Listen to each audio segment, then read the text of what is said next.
Can't hide our voices sing too much. Can't hide reality, it's not yours to hide. Light breaking, we are taking, this is our time. Just breathe, this won't be a hard fight. The truth, the truth cash out in the night.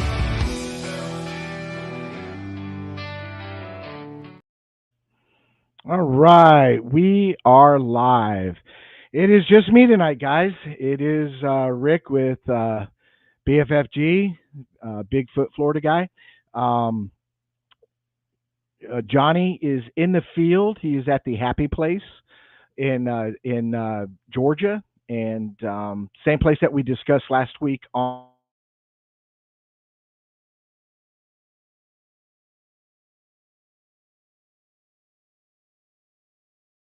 He has had out there. They've been out there quite a few times researching. I've been lucky enough to be up there, and I've been on that property with Johnny and some of his teammates and stuff like that. Fantastic place, a lot of fun, beautiful location in Georgia.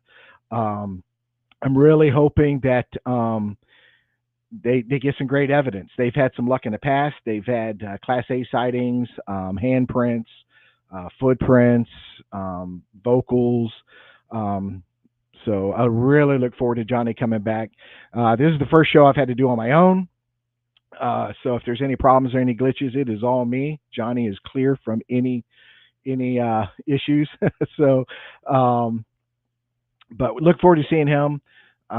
Wearing my Bigfoot conference shirt from last year. You guys know that that's coming up in April. I see that Mr. Athis, hey Lenny, Lenny's in the chat room. Uh, how am I sound, Lenny? Give me a thumbs up, thumbs down. Everything looks good. So, but Lenny will be there at the conference this year, so he'll get to meet me and Johnny in person and stuff like that, and definitely look forward to shaking his hand and talking to him and stuff like that. Sunshine's in the house. Hello, Sunshine. How you doing? Good to see you. Um, good, good. Y'all can hear me. Good.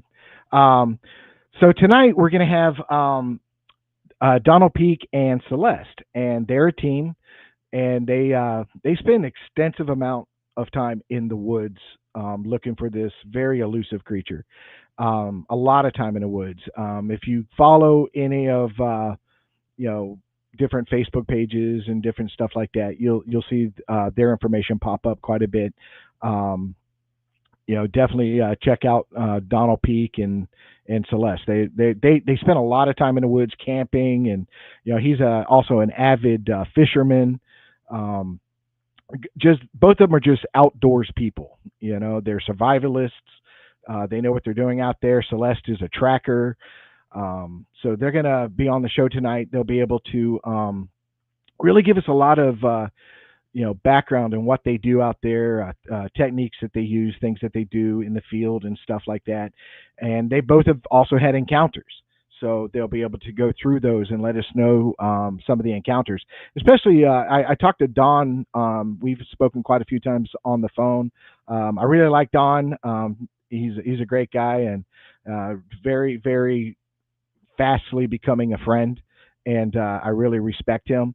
And he had a really fascinating first encounter, and it's very unique. And you'll understand when I say it was a unique encounter when he tells it and stuff like that. All right, we got Dirt Road Bigfoot. He's Icebox, great guy, good friend. Dirt Road is definitely a good friend of mine. Lenny's a good friend of mine. Sunshine's a sweetheart to me. Um, so, anyways, um, now just so you guys know ahead of time, um, Don and Celeste are out in the middle of nowhere. Um, so connection, we are having some connection issues. So just be patient and just try to pay attention to what they're saying. There are some glitches in the audio and in visual and stuff like that, but it seems to clear itself up a little bit as we go. So just be patient with us, and I appreciate all you guys and stuff like that. So, what I'm going to do is bring them on and introduce you to Celeste and Dawn. Like I said, they're a team and they're inseparable. You know, they're doing this together. They're in the woods together. Do the podcast. Everything they do it together. So they seem to have a perfect combination, and it's working out wonders for them. So let's bring them on and introduce you to Don and Celeste. Hey guys, how you doing? We're doing great. How are you doing? Oh, I'm doing outstanding. I woke up breathing, so it's a good start of my day. It's always a plus. Yeah, that's what they say, but I haven't seen the other side, so maybe it's a plus. I don't know. So, uh, so how did you guys meet as a team? You two guys came together to form this Team Peak. Well, actually, it was through a Facebook Bigfoot site. Uh, Don had made a comment, and it was a comment I agreed with, and it was something that you don't generally hear people give that point of view, and it was matching the things I was seeing out in the woods. And so we just kind of started talking about evidence through Facebook, and then we met up to do a Bigfoot expedition, and what an expedition it was. And so that we just decided, okay, we'll put our heads together and see what we can find and what we can come up with.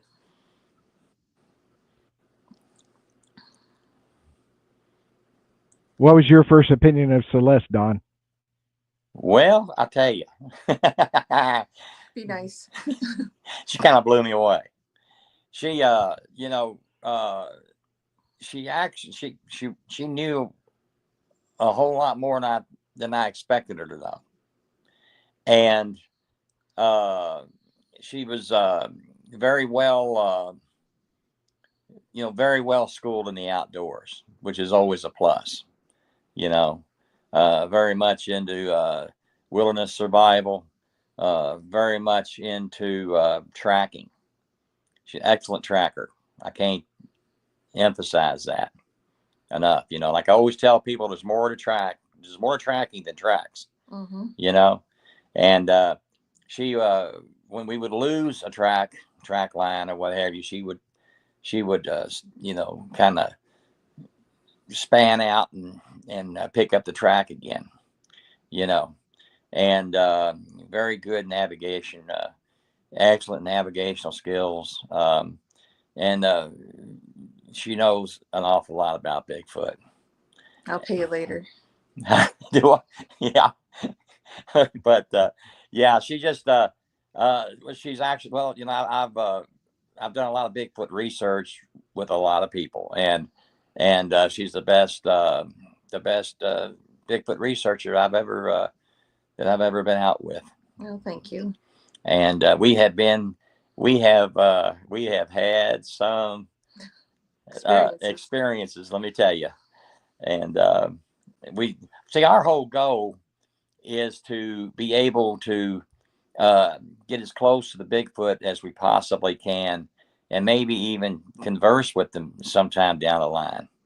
And I think that several locations, habitat areas that we go into, I believe the Bigfoot, they recognize us, and they recognize, well, that they realize that we're friendly and maybe even friends. So, well, they're getting used to seeing us yeah. at certain times of the year. So if we keep with that schedule, it's almost like they know we're going to be there, and we, they they like to camp outside our campsites and these particular areas, and I think they're getting to know us and realize that we're not a threat, and it's okay to relax a little. We don't go out in the woods and hoot and holler and knock and scream and all that. We're just there, present ourselves. They know we're there. We acknowledge them. They acknowledge us. And we just kind of just have a very, we've had them come up to the tent a few times. But we've never been threatened. Yeah, we don't we're very low key with our research. We go in like as campers, hikers, like that, and we don't whisper or anything. We just talk in normal tone of voice, and but like I say, we don't harass them or in any way, and so we feel like they don't feel threatened by us, and what have you. So, and like I say, we've had some incredible experiences with the Bigfoot, and we've located several absolute uh, Bigfoot habitat areas that the Bigfoot actually live there. They raise their families there. So at certain times of the year they're there, and maybe certain weather patterns also, because we kind of pay attention to what the weather pattern's doing also, to see where they might be, what's happening around, what they need. So then we kind of put ourselves in those situations, and we're kind of just organic that way. I mean, you're not going to see us go in with, blazing lights and Well, you said, hey, four-wheel Well, drives, ATVs. I'm not saying anything. There's not going to be Right. loud music, but No, but no, we don't do none of that stuff, and I think that means that's a lot for our success, really, man, because they like my cookies. that's right, they like our peanut butter cookies, and we've actually had one come into camp and steal them, and just had one come into camp, throw my chair down once. Because you were eating this peanut butter cookies. Yeah, I guess, I don't know. But we've had some some really awesome experiences with the Bigfoot, and what have you. It's just we've heard Bigfoot babies crying. But the Bigfoot have been watching people for centuries probably, and people didn't even know they were around. And I know I didn't know they were around until I first seen them, and that was a big shock for me, you know. And I think I told you all about that. I told you about that. Um, but it was just, when you first see one, and you got to look at one like I did, full daylight, broad daylight. Okay, 1 o'clock in the afternoon, about 30 feet away. Okay, and it just absolutely, you never forget it. It's tattooed to your brain. It's like it's uh, branded into your memory. You know what I'm saying? And you just you just have to know more of what's going on in the world. You have to know what they are, who they are, why they're here, things like that. It actually interrupted my pro fishing career, because I kind of threw everything aside to go after, to find out as much as I could about the Bigfoot, and I realized I couldn't find out anything from the people who were supposed to know about them. But so I had to go out and do it on my own, more or less, and what have you.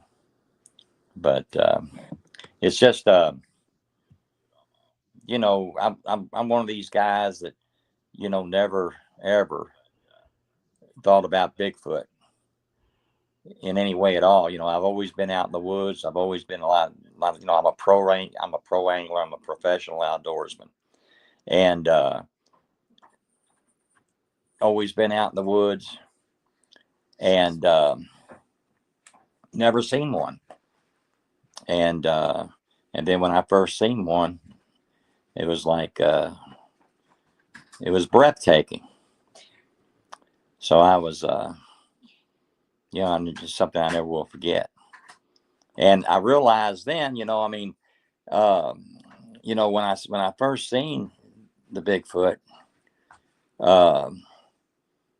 it didn't, it wasn't a big monkey at all. Didn't look like a big monkey, didn't act like a big monkey, didn't walk like a big monkey, and uh, it was built a whole lot like a human, like a modern human being was. And I know something about skeletal muscle, okay, because I'm a former Olympic lifter, former power lifter, former competitive bodybuilder, and I owned my own gym named Peak Physique Gym. Okay, so I know about how, the musculature of a human body looks like, you know, and what I seen was not a monkey.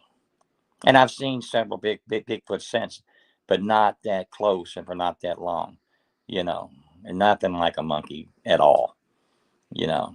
Of course, at that time, when I came back and started talking to people, they told me, "Well, Don, you seen a tree stump, or you seen a bunch of naked giant hippies, And I didn't know that there was a big debate whether Bigfoot was a monkey or whether it was a humanoid of some kind. Got yourself right in.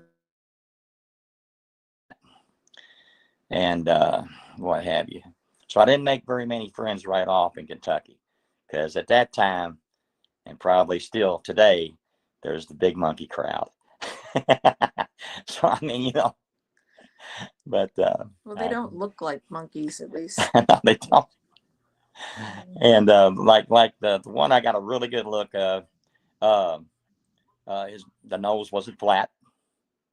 Had about I'd say 8, maybe possibly 10 inches of hair. Very dark brown reddish hair. The beard or whatever came up to about this high on the cheekbone. The hair come down to about maybe middle ways in his forehead. The brow, I'm really not sure about the brow, because the eyebrows were so thick, and but the musculature, you hear this stuff about, Bigfoot didn't have no neck. What it was that the Bigfoot I saw, got a really good close look. I was 30 feet away. Okay, the trapezius muscles, okay, run all the way across to the across the clavicles to the deltoids, to the shoulders. Okay, and it appears that he has very little neck, but in reality, his trapezius muscles are so well developed. It makes his head look like it. He don't hardly have a neck. Um, you can see the pectoral muscles. I mean, the musculature on this fellow was. Let's put it this way: I wish I was built like him. but that's another story. But the Minus thing the is, hair, minus the hair, right? mine's there, right? but I'll tell you what, man. The quadriceps, and like the thighs, the quads were just absolutely huge, powerful. He was massive and powerfully constructed, you know. And when I first saw him, I was in shock and awe. You know what I'm saying? Just shocked, because I hadn't seen anything like that before. And then after I was looking at him for a short time, I don't know how long, could have been 15 seconds, could have been a minute or whatever. But then I was filled with kind of like fear and panic. I wanted to get away, you know, because here I was at the time. Here I am, I'm 5'10". I weighed about 200 pounds at the time, and this guy was, tipping scales somewhere between 700 and 800 pounds. You know what I'm saying? Just massive, man. So, but it was it was an experience that I'll never ever forget.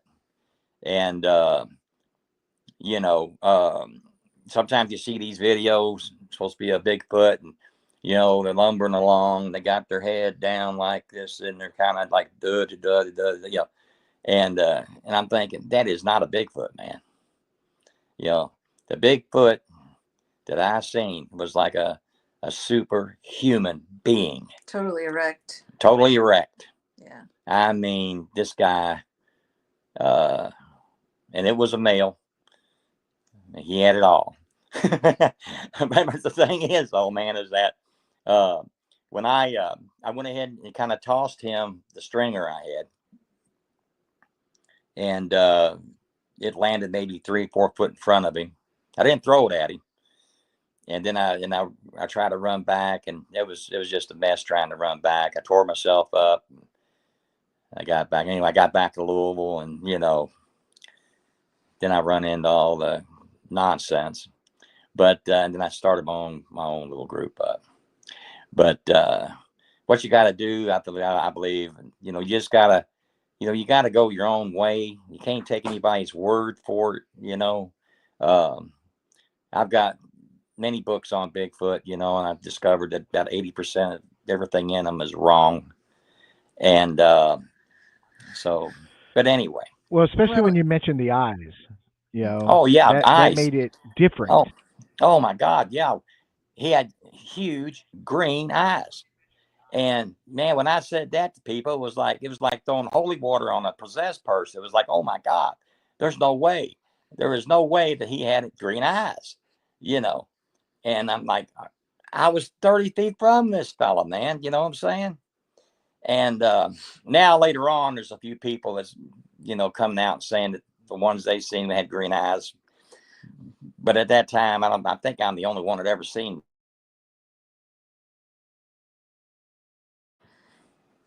and the diversity in like other animals. I mean, there's bound to be diversities among this creature. Bigfoot, Sasquatch, different parts of the world have different names for them. So they can't say, you can't put Bigfoot in one category. You can't say that definitively looks like this, because in other parts of the world it may not, just as human beings. We don't look alike. We have so many different ethnicities and whatnot. So it's the same thing with Bigfoots. And Bigfoot research doesn't always apply. You may do one thing in one area, but when you travel to another area, that may not work. They may have different behaviors, different environmental things that affect them. Because there's a couple different places we go, and we realize that the species that are there have different behaviors than this other place. So we kind of adjust ourselves to what they're doing and what we find there. The structures may be different. The noises that they make may be different. I mean, in one place there's like chattering and chittering, like it's almost like a chattering. Right. And it seems like they perfectly understand each other. To us, it's just gibberish. But then another place we go to, they vocalize a lot at night. And it's almost to check in on one another. There's like a huge bowl.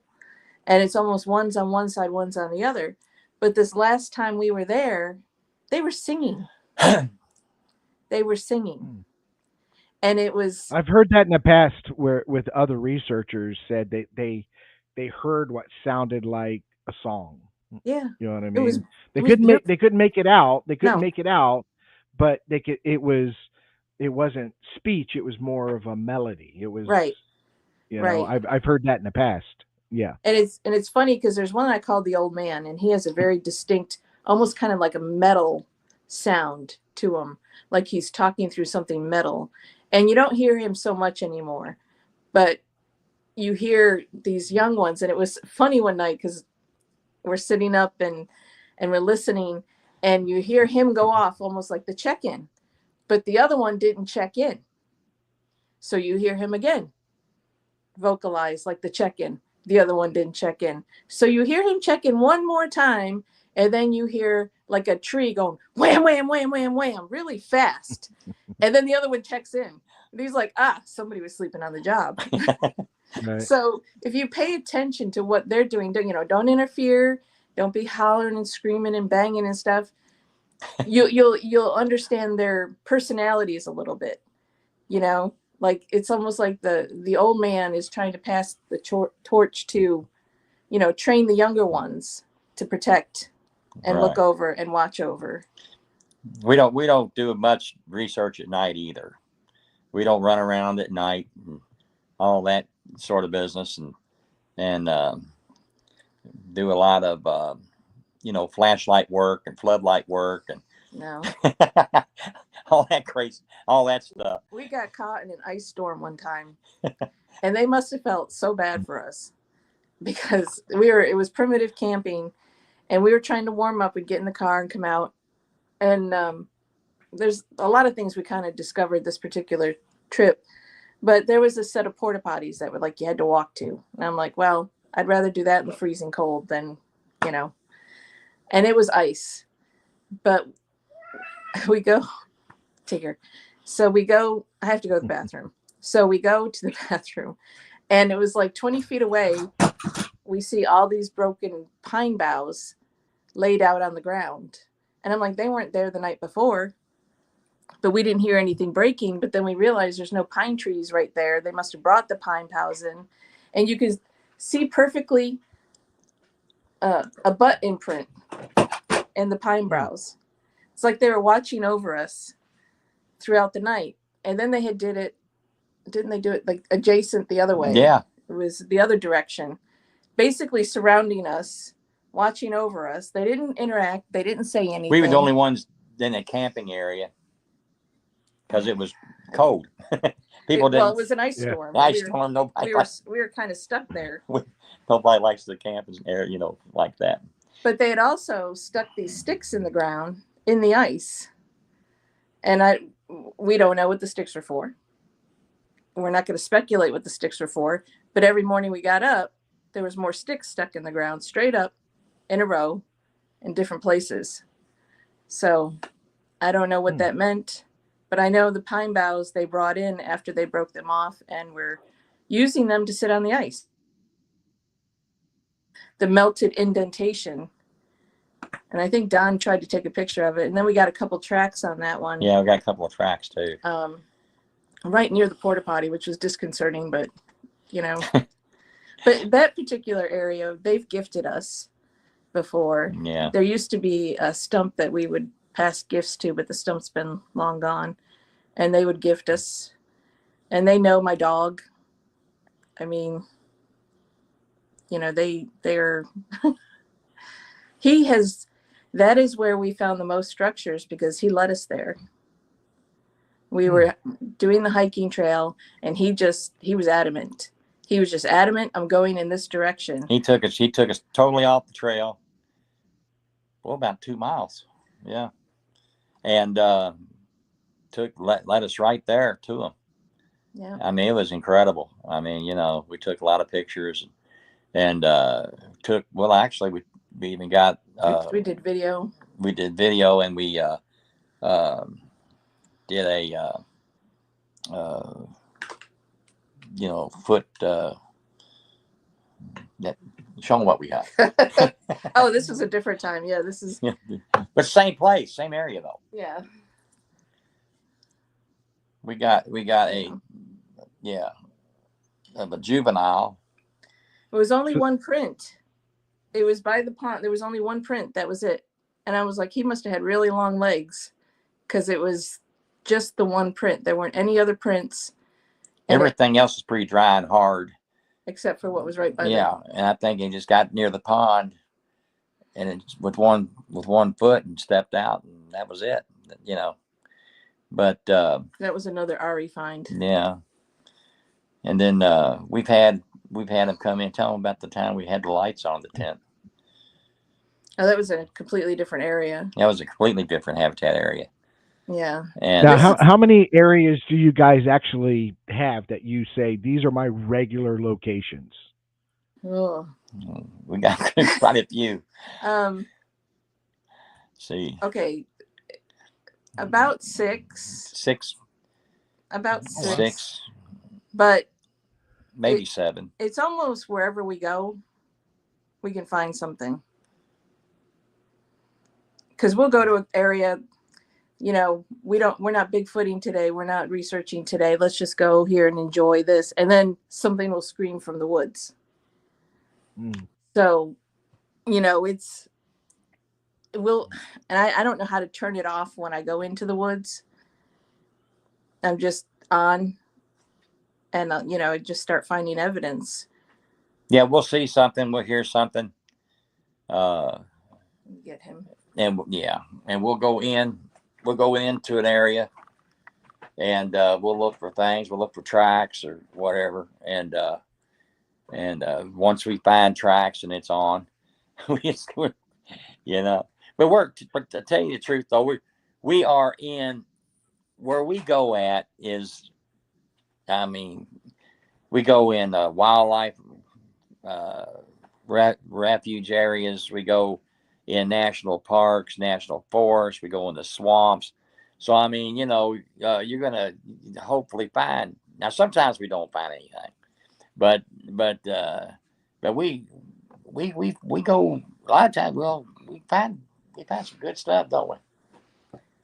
Find some really good structures and tracks and what have you. We have so many pictures. Now, Go ahead. have you been able to cast any of the footprints? Well, we now carry casting material wherever we go because we didn't have it a couple times, and there was a really cool. We have pictures of it, footprint that had like a wolf print inside of it. So Oh. yeah, it was really awesome. But we didn't have our casting material with us. But now it's like in the backpack. No matter who's got the backpack, we've got some in it. Yeah, we've tried casting. Yeah, that's one of my issues is when I go out is I'm by myself, so I have to carry a lot, and to Mhm. add casting material plus Right. water for the casting material Yep. for one person to carry all that, it's tough sometimes. It's very And tough. So and you have to wait I, 8 hours for the cast to set. So then you have to either stay there or come back. So right. it's it'd be great if you could camp at the spot you're doing the cast from. But then again, if you're doing a cast and it's a track, do you really want to stay in that spot all night? So, but we've been in the middle of nowhere, and there's some material that's not won't cast at all, but you'll see a print. I mean, we've been. I've taken my sons with me, before Don and I teamed up. Unfortunately, my sons, had to go with me. And there was one time I was on a trail and my youngest son was with me and we could hear something running. And we look and, it's springtime. So there's water running and there's streams and there's whatnot. And you see a footprint and it's filling with water. So it was a pretty large footprint and it must have been deep enough to where, it pushed the water away and then the water rushed back in. And what we saw was the water rushing back into the print. And there's no way to cast that. Yeah, that's happened to me where um, I had went into this one area, and you'd really have to go out of your way to be where I was at, and might have been some legal issues too. So I Yeah. get in there, and I find a perfect print in the swamp, and it was as I'm filming it, it's filling full of water. Yep. That's how fresh it was. So Yep. whatever made the print saw me coming and left the area, and I found the print. And like I said, while I'm measuring it, while I'm filming it, it's filling full of Yep. water. That's how fresh it was. Yeah, that's what happened here. I did take a picture of it as it was filling with water. But I mean, there's no way to cast, like I said. It's great to look at, but you're like, I wish I could get a cast of something that large, Yeah, this thing was huge. So. I took pictures of it. Oh, the one with the wolf print in the. Yeah. Yeah. Yeah, and you can see how big the toes were. Like this one's a juvenile, and we know that this is an area where people have actually fled that area because they've heard babies crying in the woods. So we know it's like a nursery, and we know this particular area is. So we know that there's juveniles there and young ones. So we kind of be respectful of that. Like we were a little bit off trail, and we found where, again, the pine boughs, they had laid them out on the ground. And I didn't want to step through them because I'm like, I wouldn't want someone stepping through my bedroom. So I just kind of walked around it and we documented it. But, you can tell they were trying to keep something warm. It's the best I can describe it. And there were smaller structures. This is a place that has smaller structures, and I think it's for the young ones. Again, there was a small structure that, like, I may not even, I could fit in there, but I wouldn't be comfortable. But again, it was an indentation in the ground where something had been sitting for a long period of time. So, I mean, the evidence is there to show young ones. Yeah, well, the juveniles, they'll mimic their parents too. They'll build smaller structures, and then we've run across structures that were absolutely huge. Yeah. That there's no way that several human beings could build anything like that. Because the daggone trees are just too heavy.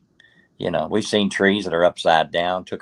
Taking pictures of those trees that are upside down.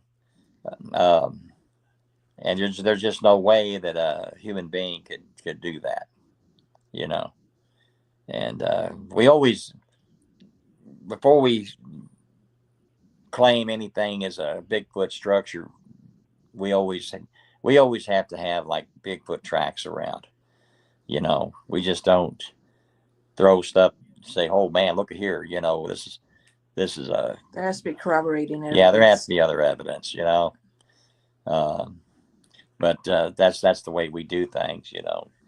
Like in other words, if we run across a structure and we don't find any tracks and we don't even take a picture of it, so that's how Team Peak operates.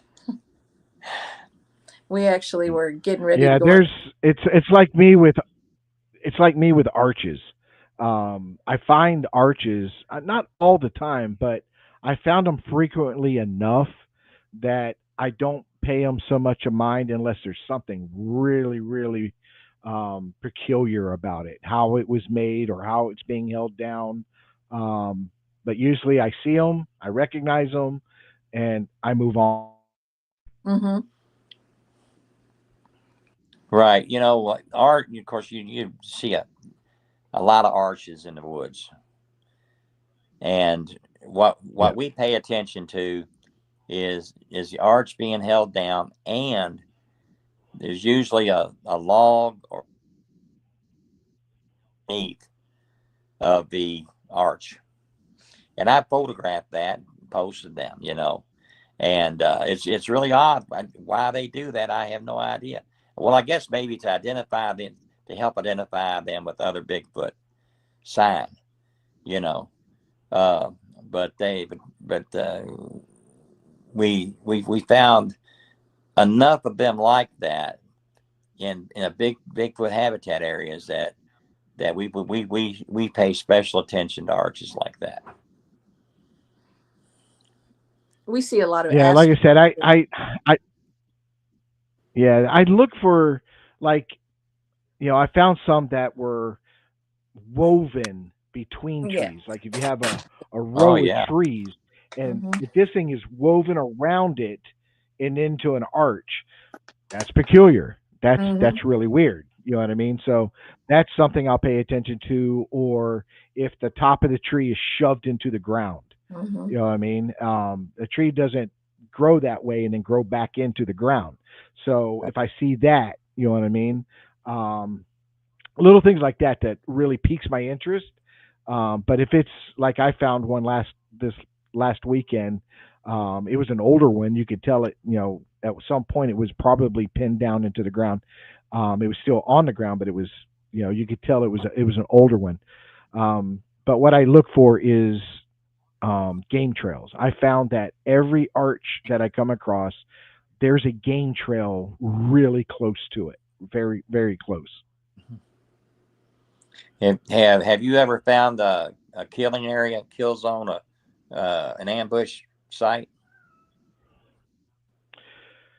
It depends. A couple years ago, I was at a location and we called this area the boneyard because there was numerous dead cows that were in that one spot, and it was just bones that were left and stuff like that. So don't know if it was related or not. But last year in my primary area, I found a dead hog, not hawk. Somebody says every time I say hog, they think I'm saying hawk.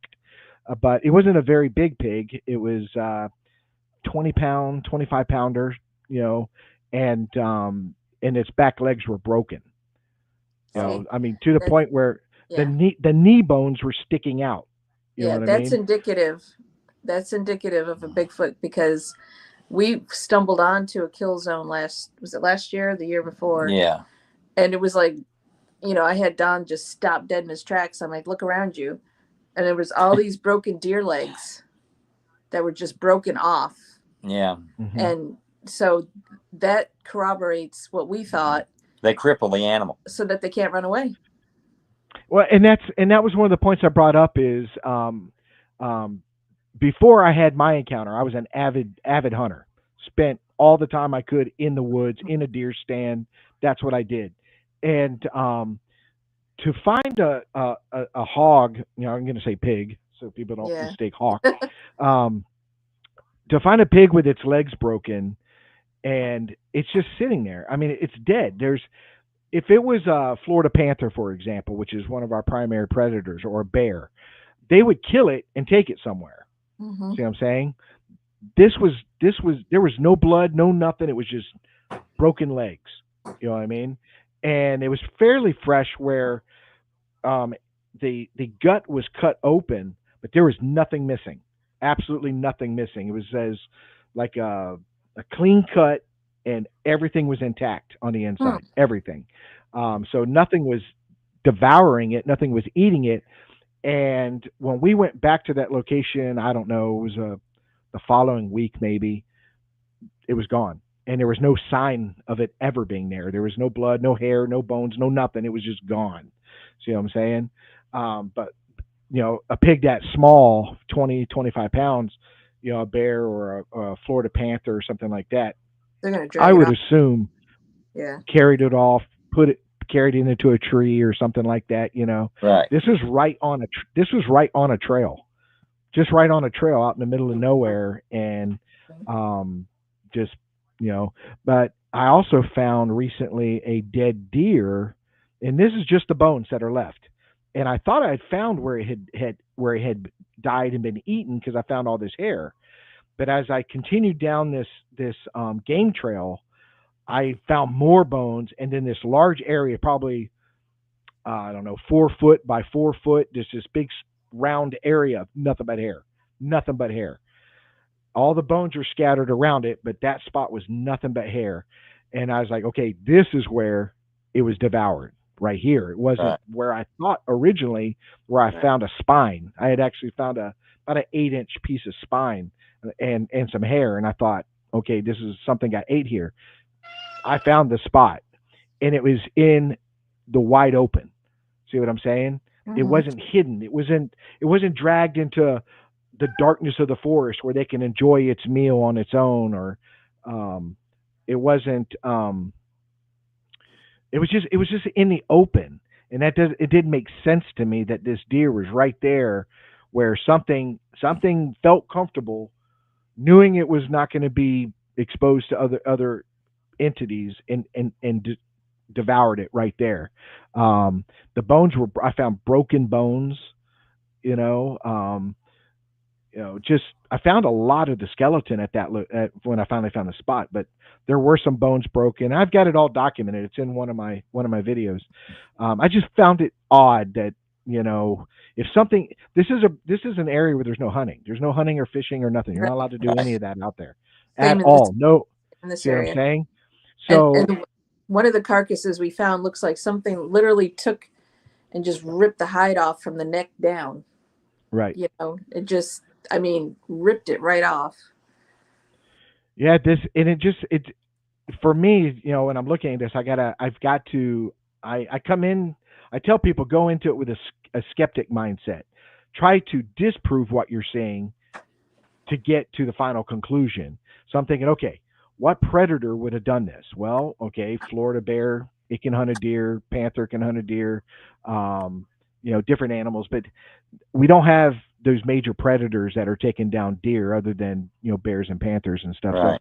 kind of narrowed it down, and but neither one of those animals actually will eat an animal in the open. They just don't do it. They carry it off somewhere where they have some privacy, and Yeah. they eat it and stuff like that. This is right there in the open. Everything is there. The whole crime scene is there. You know what I mean? And but I found the jawbones and the legs and some ribs and some vertebrae and stuff like that. But it was the hair. I knew that was a kill spot just by the amount of hair that was left there. But when I first found it, there was still skin and stuff on the legs. Yeah. When I Yeah. came back the following week, that was all gone. So that tells me that I can answer where smaller animals are coming in now. They're feeding off what's left. They're eating the bones, the cartilage, and different things like that for different benefits and stuff like that. But the initial breaking of the bones and stuff like that is very interesting. So yeah, I run into the same things you guys run into. It's just I wouldn't say I have a kill zone where I found a massive amount. This is a Yeah. place where they're eating all the time. You know what I mean? Well, we found where they also create blinds to hide behind, to Ew. ambush. Because I found just a few weeks ago, I found 2 blinds in the woods. But where this particular kill zone is, there was a blind, and we're exploring the area. We're finding goat bones, deer bones, goat skulls, and cow spines. We're not thinking anything's there because we're just not. We're all looking at the evidence, and I'm like, we hear this. I don't know, like a wind rush, like a, and I'm like, we gotta go. And he's like still taking pictures of goat skulls and stuff. I'm like, we gotta go. And so we take a picture of this. I'm like, that's an unusual setup of down trees. So we had taken a picture of it, and I'm trying to get him out of there. And he's like, well, wait a minute. I'm like, we gotta go. Whoops. Ooh. Wait a minute. Wait a minute. Houston, we have a problem. We have a major problem. We've got cats. Anyway, so as we are going back down the trail to the vehicle, we're almost to the vehicle, and we hear that this just like this whooshing whoosh, It's a weird sound, man. and he's trying. I'm like, get in the car, because we gotta go. So we get in the car, and I'm like, we need to send that picture. He has a friend that kind of looks over all our photographic evidence for I have us. a friend that's was a police forensic film and video analyst. So we sent it to him, and he said, well, there's definitely a face in that stand of trees that were kind of stacked in an unusual way. Yeah. There was definitely a face looking at us. So She told me to get in the So vehicle. tell me about. She's in charge when you're out there. She's like, "Hey, we got to go." That's right. She said, get in the vehicle, Don. Okay. I better get in the vehicle because it looked like it's going to come and get us. So tell us. Yeah. Tell us about some of the actual sightings when you see these things in motion, because I'm very intrigued with that, because my biggest thing is when I go in the woods, I'm filming all the time, constantly filming. And because my goal is to catch it in motion. I want to see this thing Right. in motion on tape, kind of like a Patterson Gimlin film, because when you analyze something, it's so much better if you can catch it in motion. So you've seen these things. Tell me about those encounters when you see these things. Well, this one, this one Bigfoot. There's this one national park that we go to. I don't know if that counts as in motion, though. It wasn't in motion, but well, He she we're on a ridge, and years ago, this is a place I wanted to bring Don to, because I had gone to it, and I knew this. This is what happened to me, and I wanted to bring Don. I was on a trail, and I knew something was following me, and so I was holding my phone up over my head to try and capture whatever was following me, but I never could capture it. So I did a quick turnaround, and whatever it was ran down the hill really fast. So I wanted to bring Don to that trail. So I bring him to the trail, and it's early spring, so nothing's really sprouting. And I'm looking down the ridge, down into the gully, and I see a tree, and next to the tree, there's a stump. Well, the stump turned ever so slightly its head. And I'm like, that stump looked at me. And he's like, no, I think it's a stump. He gets to the edge of the ridge and he looks down and he goes, I'm pretty sure that's a stump. I said, it looked at me. And he's like, okay. So he listens to me and he takes a picture. He can zoom in with his camera. He's got a nice camera, so he zooms in. And so we go back around, we go to the vehicle, and just a few minutes as we're back in the vehicle, he sees, tell him what you see. Yeah, there's a Bigfoot. We call this ridge Bigfoot Ridge. And give me a little background on this ridge. There's been several people run off this ridge. Yeah. Okay. Run off the trails. It's sort of like a lover's lane type thing. And so anyway, so there's Bigfoot around there. But anyway, so we're sitting up there and we're talking about where we're going to go, this, that, and the other thing. And here's this Bigfoot, and it's coming across the ridge. I guess that'd be east of us, and going down into the holler. To where I saw the stump. To where she saw the stump. So anyway, so we say, okay, we're going to go back down this hill with the vehicle and see if we can head this thing off. So we went down there and didn't see it. So we come back up, drove back up, and we went to where the stump was, and the stump wasn't there no more. Stump was gone. Yeah, the stump was gone. It was a Bigfoot. But anyway, I took a picture of it. It was a juvenile. Yeah, probably about maybe 5 feet tall. Yeah, because to what he saw running, of course, I'm looking at my phone trying to see if it's a picture of the juvenile while we're at the vehicle, and he's watching the ridge, and he sees what he sees go down towards where the stump was, and the stump was gone. So you could tell he can tell that the one that was running was a lot bigger than the one that was sitting by the tree acting like a stump. So so anyway, we got that picture. And you could see the face. You could see the face, and now that's a real dark brown hair.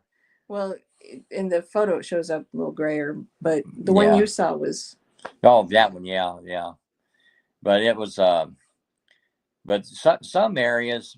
Now that the same area, there was a fisherman that was run off.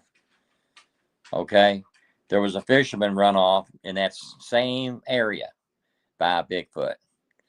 And he went and complained to the park rangers.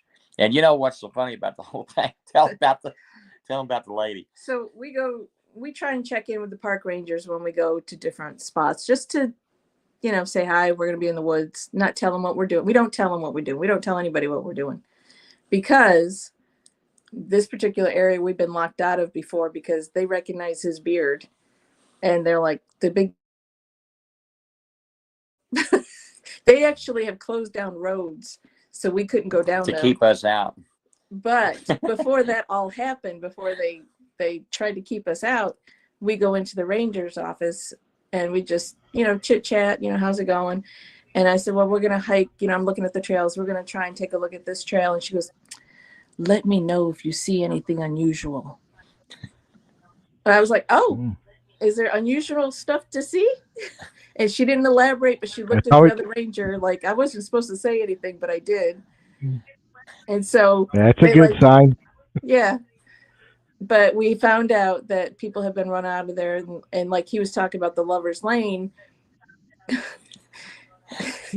the guy actually got out of his car to put his clothes back on, and the Bigfoot approached him, and he jumped in his car and drove to the range. It's not funny, but it's funny. He drove to the ranger's station, and the ranger had to take him back to get his clothes. Left his pants and shoes there, and So, Wow. so it's a we from what we can figure, it's a very large male that's probably unmated, because he's huge, and he probably is just wandering around.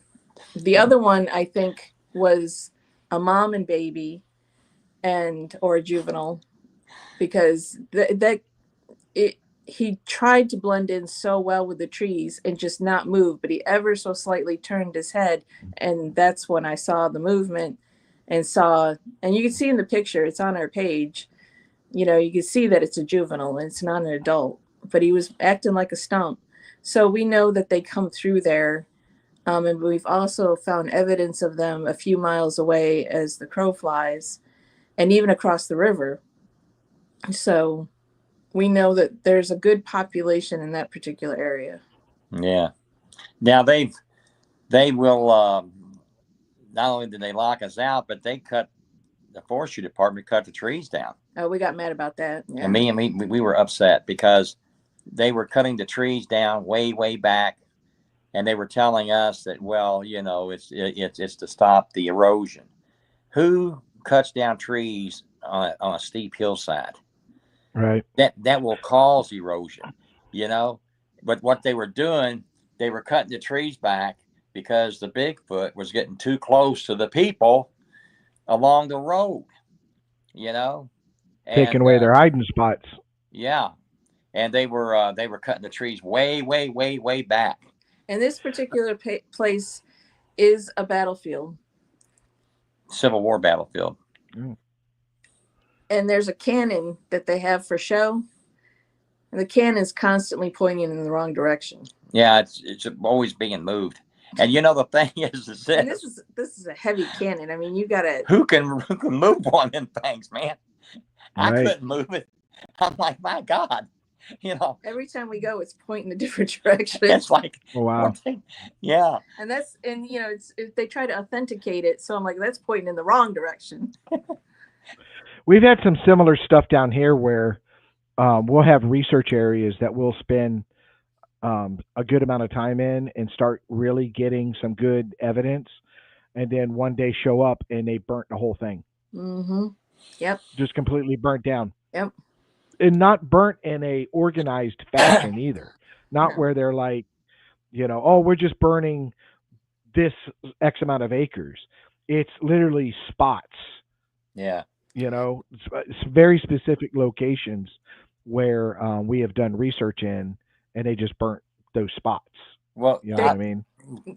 They have literally seen us coming, and one of them jumped in the truck and blocked the road.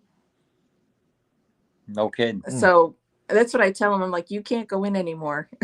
It was like, I'll go in and sometimes we don't even approach the ranger stations anymore.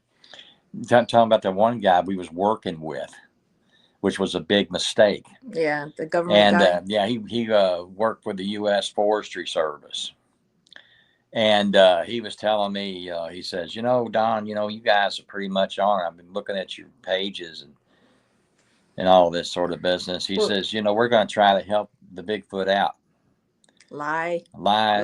Yeah. And so anyway, he would give us tips. He would say, look, man, why don't you check this area here? This, that, and the other thing. He would tell us if there was a recent sighting in this area. This is Yeah. what happened here. And we would go. And not always, but sometimes we'd find a lot of evidence. We'd find all kinds of structures, all kinds of tracks. We found out later on that they would go in and tear the structures down. Oh, wow. We found. Like we go in and we say, yeah, we found this, that, And and the clear other thing. cut. Oh, where was this at? And I'd say, well, it's here, there, and everywhere. This, whatever, where it was at. And then we go back a month later and everything would be tore down. Everything would be tore down. They were going behind us. They were having us go in, verifying what they was being told, maybe by a witness or whatever. And then I would, like a dummy, I would go tell them, thinking, And then we go back, and everything was tore down. And this happened Yeah, with I've that heard guy several stories. times. So we Yeah, decided, very we weren't similar. going to work with that guy anymore. Yeah, I've had stories where um, researchers have found trackways. I mean, in the open, perfect substrate for it, and they find these prints, run back, get in the trucks to go get the material because they didn't bring it, to go buy the material to come and cast them. And by the time they got back, FWC is driving over the tracks with tractors Yep. and looking down at the prints as they're driving the Yep. tractors. You know, Right. Yeah. So we try and break it up. We don't. We used to really frequent the areas. Now we try and just break them up and like stay out of an area for a while, because it's almost like as soon as they see us, they're there, and we've even been stopped because there's other signs that Bigfoot leave that aren't just broken trees, but we have found antique beer cans stuck in the top of trees that weren't there like a week ago. They'll be stuck on a branch. I mean, beer that It's out of date. 25, 30, 40 years old, they don't even brew anymore. Yeah. And they'll be, 10, 12, 14 feet up and, hanging on a limb, oh yeah, So one such yeah. time Because you bring up a good. That's a good point Celeste brought up though. Is it wouldn't even have to be old beer bottles or anything like that. I've gone into areas that are so thick. I mean, I'm talking grass up to my chest, breaking through, get into the woods. I'm way back there, and I'll find a can. hmm See what I'm saying? Yeah. No, I just don't fathom anybody doing what I just did No. to get way back there They and have a leave beer. a can. See what I'm Yeah. saying? Yeah. You know what I mean? A It doesn't. In solitary can. in Now this it could possibly have been. And this in this is an area that there's no camping, so it's not like an animal's going into a campsite, stealing junk or whatever, and running off Mhm. into the woods with it. There's no camping. Absolutely zero camping. It's only hiking. That's it. Well, we know they steal stuff because, like I said, if any finds a Hmm. Tupperware cookie bin out there somewhere, it was my peanut butter cookies that they stole. But this, to have an old beer can like that like they just found somewhere and they stuck it on the tree. It was almost like, hey, we are here, you know, or a trail, and they'll cut new game trails. Once they know that you've discovered their game trail, they'll cut a new one. And it's like, okay, they haven't used this trail in a while, so you got to look around to see if you can find another way that they were going. And usually we can find a new one or whatnot, but I think they use those for markers. I think like the tree breaks are markers. I'm pretty sure those are markers. But now, have you ever seen a tree? And I don't know if it would be prevalent in Florida so much, but it comes out, a tree grows up, and then it comes out like this and makes an elbow and goes up. Have you ever seen that? We have that. I have. Matter of fact, there's an area. Matter of fact, I'll be in that area tomorrow. That I can count 20 trees that are like that, That and they they're all always point to pines. water. Yeah. They're all pines, and they do that going up and then a sharp and then back Yeah. up. Now, under the understanding that in the older trees that you find, Native Americans used to purposely hmm form the trees to do that as markers. That could have been a learned skill. It could have been a learned Exactly. skill. Or Now, the the pine trees that I'm seeing, I would, I just don't know with the pine trees. Um, but definitely hardwoods like oaks and stuff mhm. growing because they'll be there for a long time. Pine trees, you know, they're an awkward tree. There's not a whole lot I would do with a pine tree. You know, But but again, that they could are be a all bent. I case. can show you a bunch of them. Yeah. But again, that Go could ahead. be a case of the young learning from the old, Hmm. practicing. And around here, most of the times when we find that, it's pointing towards water, in the direction of water. Where the elbow is that comes out, follow every time, almost I'd have every to time. look at that. I know there is a water source over there. but I've never really paid attention to what direction. They all the trees are pointing. Those bends are pointing in the same direction. I just don't know if it's pointing at water. Um, but it was really weird that I found it in one location where there's multiple trees. Yeah. You know, like a forest of them. They're Yeah. all curved like that.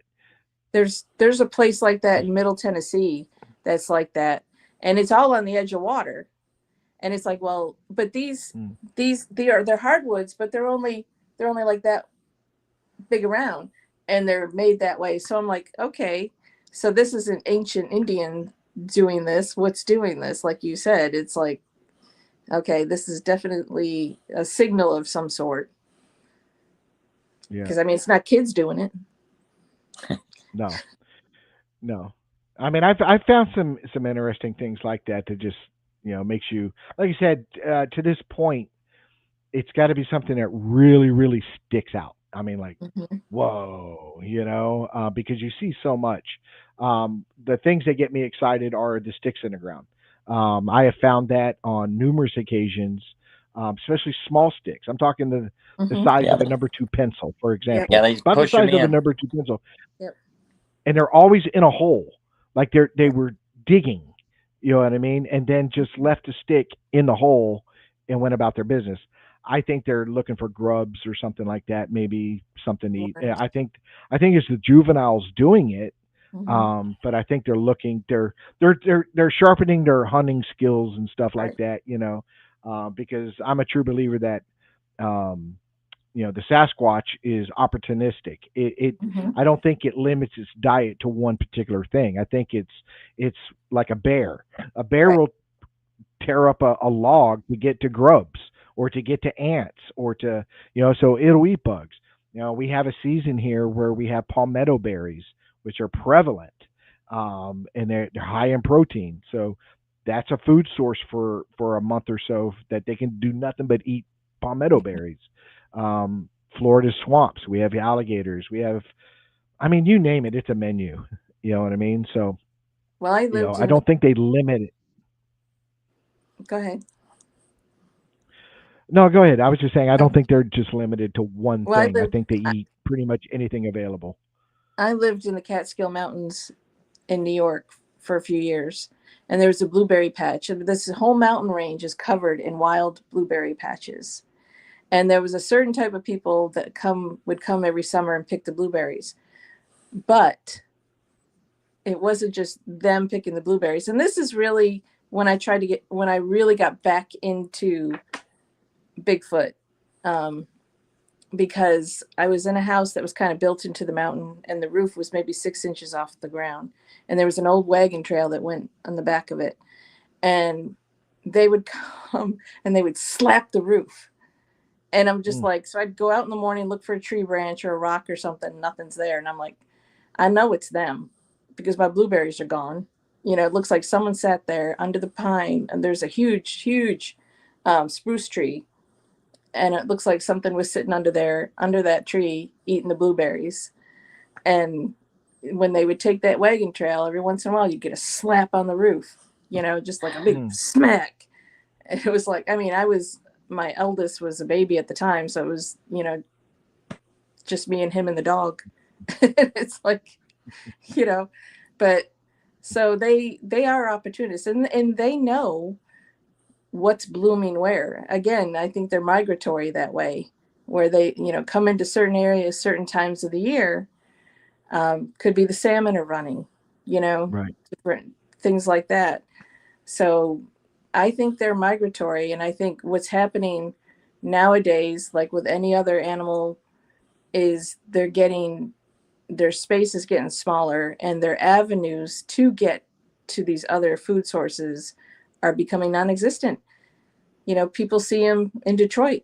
People see them in neighborhoods and stuff like that, and maybe they're adapting, like the ones that I've heard of that they've seen in Detroit. They're going into the homes. Mm, The vacant homes. Yeah, the vacant homes that are just sitting there. So, wow. you know, but I mean, I think they need to be preserved. I'm against these people who say, well, in order to prove one exists, we need to kill it. Totally against it. I don't need that proof. If you go out there and you have half a brain and you can see the evidence for yourself, you know they exist and you don't need to kill one. Oh, we've seen them. I mean, it's Well, just yeah. I think whoever does that, if you got, I don't know, some guy with that redneck mentality is like, I'm gonna go out there and prove it. I'm gonna shoot one and kill it and stuff like that. I don't think they realize is if you really look at each state's laws, there's a lot of states. Mhm. I think they did it just to cover their own butts, but they all have clauses that Mhm. you're not allowed to kill, harass, or Right. whatever Sasquatch, Bigfoot, skunk ape, whatever they want to call it. Florida does. I've got a copy of it where it specifically says, there is no taking of a Florida skunk ape, Bigfoot, or whatever it describes. I think it's more of a cover yourself in case whatever.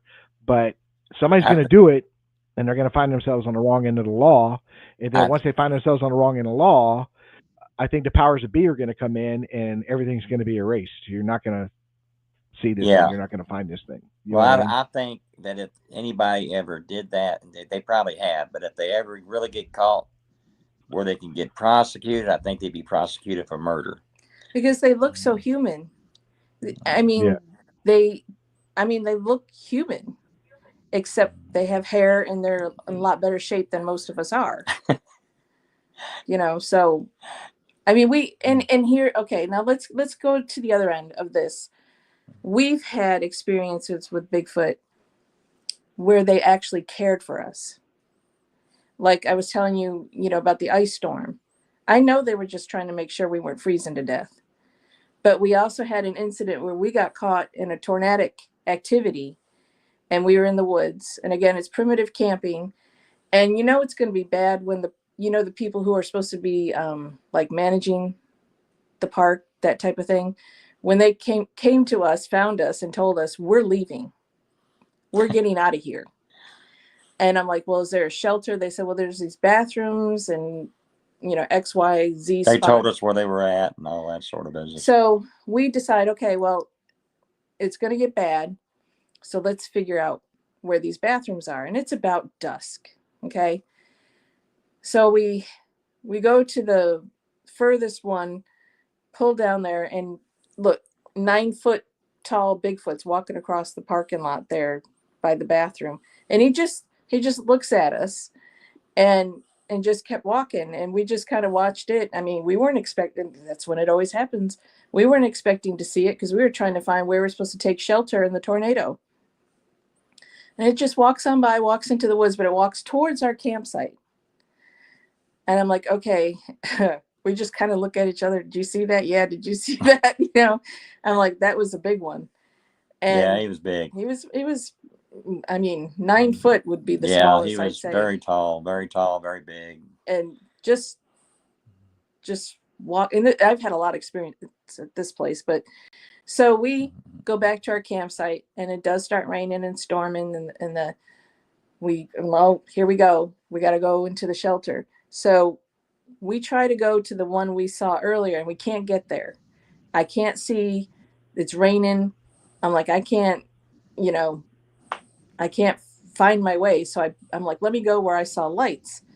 So we back out, and it's pouring rain. You can't see anything, and I see a bunch of lights near this little building. Okay, so there's people in this building. It's a little bathroom. All right, so it's a little too crowded, so let's go on the other side of the bathrooms where the woman's side is. So we're in there, and then it starts filling up with sewage because the sewers are backing up Ugh. or whatever. So it's like, oh my gosh. So we got to go. So I'm like, let's just go back to the tent site. Let's just go there, take our chances. Just go back to the woods. Wind's blowing. They did have a tornado. The power's out. All this stuff. So we go back to our campsite, and we're sitting in the car. And I see through the lightning strikes, I'm looking through the woods, and I just see this, all of a sudden, this huge thing. I mean, huge, Yeah, you could see him. I mean, just huge. It must have, 4 feet broad shoulders is standing there. And I'm like, Don. And he's like, I see him. And you can only see him when the lightning strikes, because he's there in the trees. huge. huge. And I'm like, we got nowhere to go. Nowhere to go. We could see the tent, and we had these solar lights on the top of the tent. They got blown off, and they were blown off like 20 feet in front of the tent. And I'm like, well, there goes our lights, and I'm like, we're going to probably lose the tent. So we're hunkering down for the night in the car, just praying. The tornado won't hit us. Yeah. And so we still see him standing there. He's standing there. And I say he just because he was just so big. He was just huge. And I'm like, I'm uncomfortable at this point. We're sopping wet. So it's just a little the driver's seat, climb into the back seat, and I stretch out and go to sleep. And we end up both just going to sleep. Wake up in the morning, and I'm like, Don, wake up. He's in the front seat. And I'm like, wake up. He goes, what? I said, there's a face print on the car. And on the passenger side of the car, the back window, there was like half a face print, like something had looked in like this. You could see an eyebrow. Looked in on us. Yeah, half a nose, and you could see half a mouth, just like it did this number. Only about the size of a hubcap. Yeah. So, Wow. so I was like, oh, we got to check to see if, I'm like, we get our cameras, take a picture of it. And I'm like, let's look around the tent. So he's like, oh, let's go up to the tent. It's still here. Oh, great. It's still here. We go up to the tent, and he trips as he goes into the tent, and he's cussing, because he tripped on something, and we've had a bad night. So it was, and I looked down and I go, Don, and he goes, what? I said, look at what you tripped on. It was the lights. They had strung the lights all the way around the bottom of the tent. Oh, wow. That had been blown off of the tent. Yes. About 20 feet. Yep. Not only that, is in the corner of the tent, they had stuck a stick down to hold the tent down, because I guess that corner, the tent stakes had pulled out. Oh, so wow. they grabbed the stick and stuck it down in the corner with the little ties. Yeah. Stuck it into the ground. But see, we go there quite often, and we're sure that they know who we are. Yeah. Right. Right. And, It's habituating without habituating. You know what I mean? It's just I'm used to you. You're used to me. Yeah. Let's just get along. You know. But they, it was like he was watching over us. Because he shadowed us from the restroom, really. Yeah. All the way into the woods, into our campsite, and stayed basically just until we fell asleep. Until we fell asleep. Yeah. And then took the lights and wrapped them around the bottom of the tent. Wow. And we're in total awe. We're like, my God. We literally just stood there in shock for a few minutes, and I was like, that's a special moment. Yeah, we think that he actually cared about us, and it was touching, wasn't it? It really was. I mean, it was a, I never did feel like that with the Bigfoot until that happened. I mean, I felt good about him, but I mean, it was like he was actually looking over us, and it was, I mean, man, it was something else, I still get choked up over it a little bit. We get a little emotional about it because it was just something. Now, you guys are together this weekend. Is that the area you guys are going to be exploring soon? No, that area was up in Kentucky. We will be hitting. We will be hitting a couple spots that we want to revisit to check on a couple things. So we're going to be doing that just real quick, in and out. I don't think it's supposed to be raining, but it might start raining.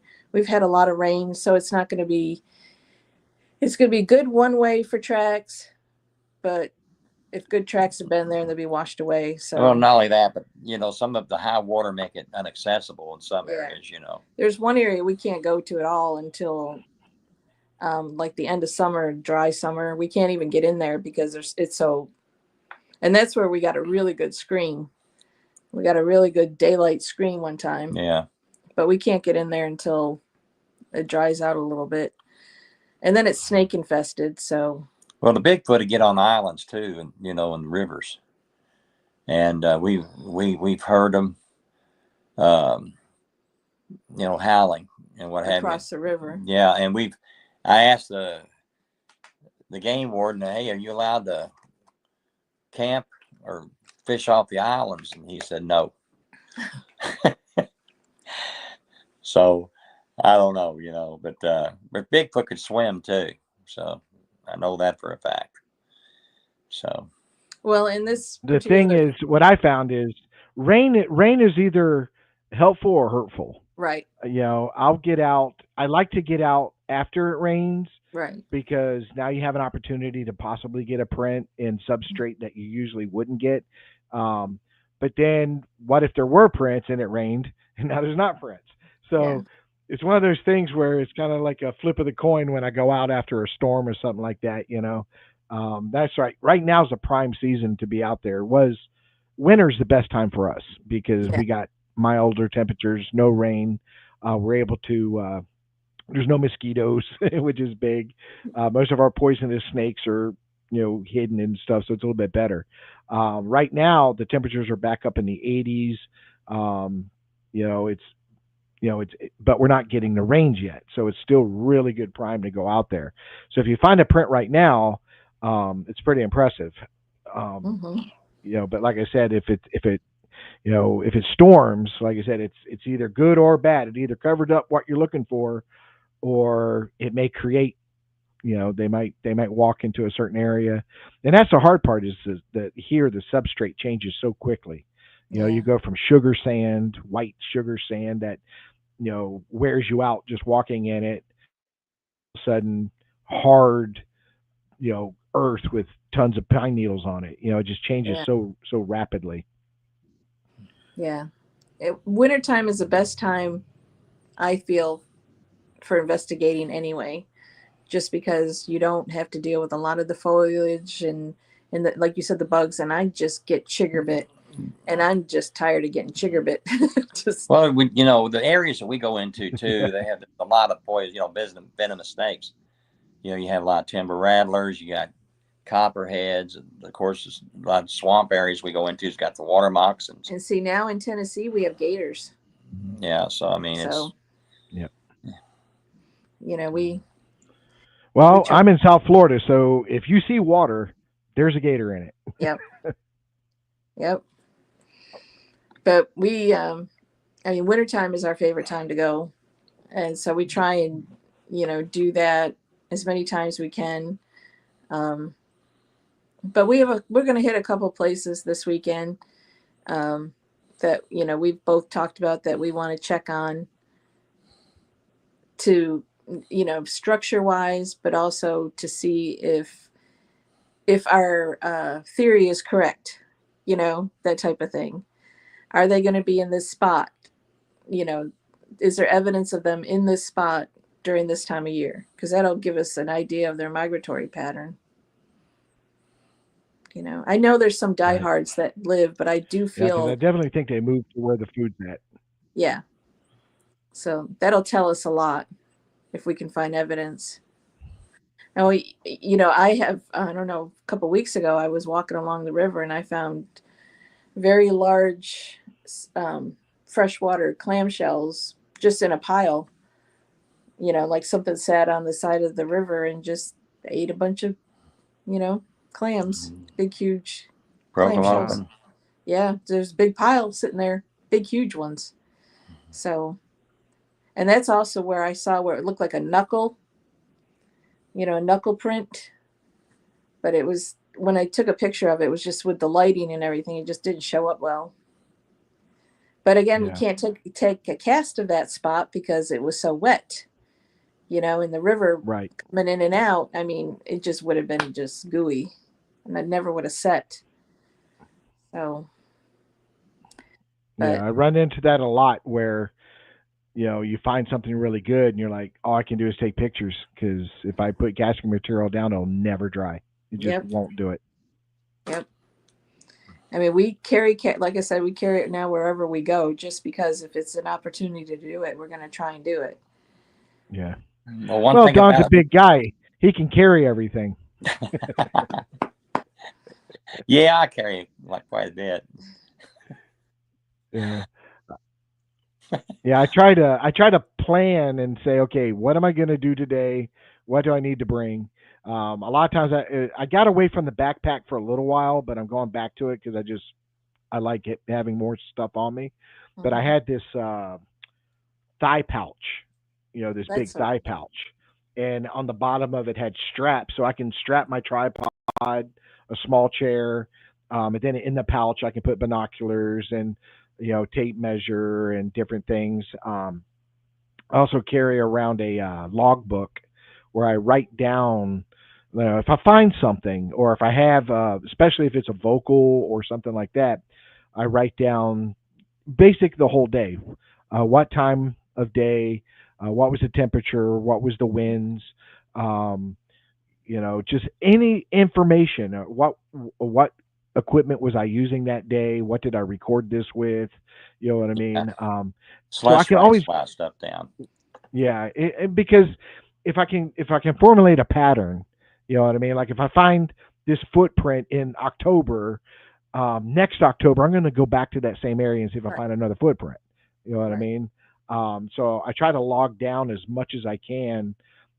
Some of it seems petty information, but it may not be down the road. You know what I mean?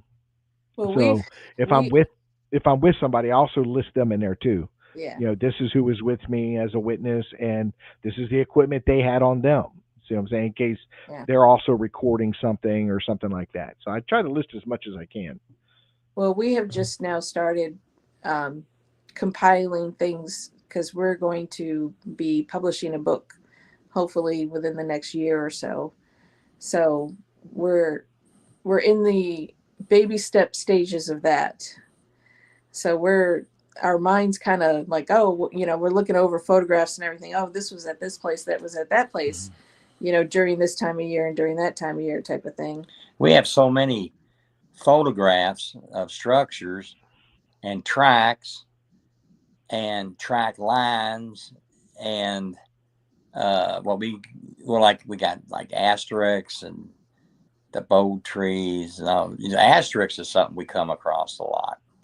And then one Right. thing, when he was talking about the track lines, reminded me of our very first time going out together. We discovered a where the where the Bigfoot are pushing the deer. Tell them about all that. Tell them that. Tell them that. What? Where we, I, The, t- the I, deer. I took her to first time we ever went Bigfooting together. Okay, I took her to a place that I love that is a Bigfoot tribal area, and so anyway, but and I'll let her go on from there.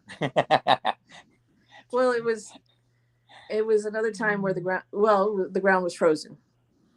So we had heard something the night before that was really scary. It was like a horror movie. It was coyotes were screaming, Bigfoot was screaming. It was like there was a war going on. It was just like a war zone. You can hear the Bigfoot just grabbing these coyotes and killing them, crushing them, It it was throwing them against trees and ground, and I I don't know why they were fighting or what was going on. But the next morning, the ground, and it was frozen at this point when we're not on a trail, and it was just tore up. The ground was just tore up with prints and I'm like, so I'm like, just focus, because I'm like, there's so many prints. There's coyote prints, there's deer prints, there's Bigfoot prints, and I'm like, I'm like, okay, concentrate, because what happened here? And if you read the ground, you can tell what had happened. And what I think it was is the Bigfoot were doing a deer drive, because the tracks were all going in one direction, and then the Bigfoot tracks were mirroring the deer tracks on the sides. on the flanks. And then there was larger Bigfoot tracks, like meeting, like when you do a deer drive, you push it to where the hunters are sitting waiting for the deer to. I don't know if you ever hunt. I'm sorry. When when you put on a deer drive, certain people push the deer, and then the other people are there to shoot them.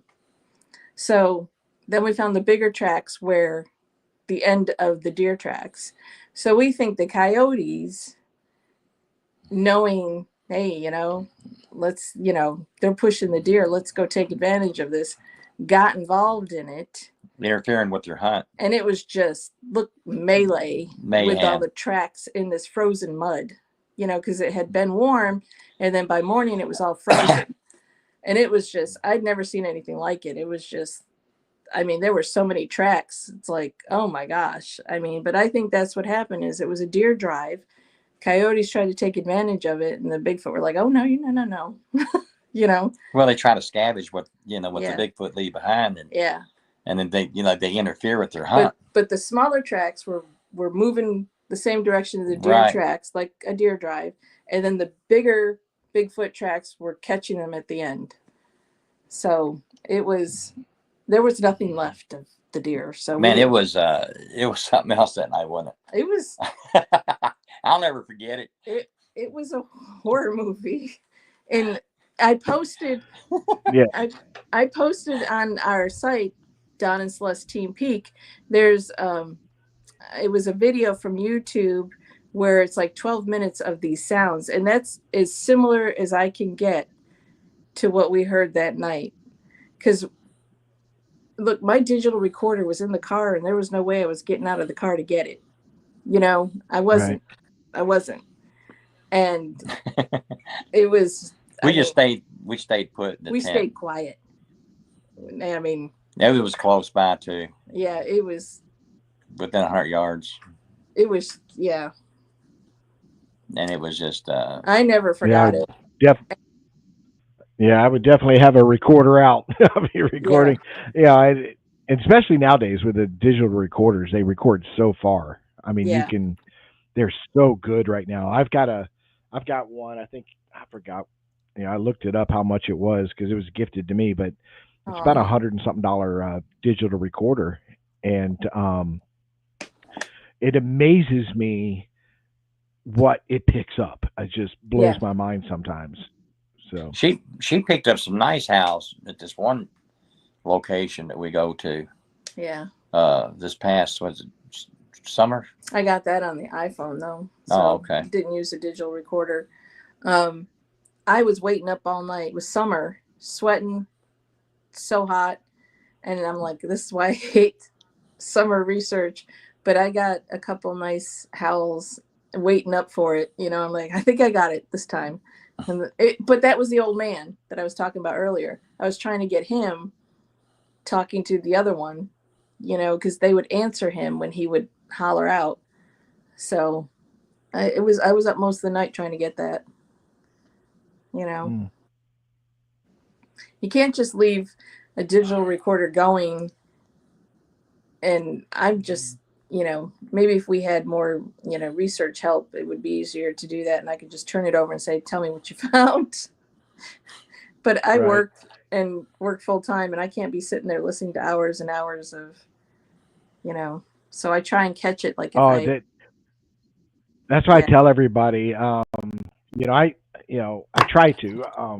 I still work too, and yeah, the work schedule has really been really off the chain. So I haven't. I literally went a month and hadn't been out until last weekend. And but I tell people all the time, is it's a lot to go through. If you record 20 hours, you gotta you got to go listen to 20 hours. Yep.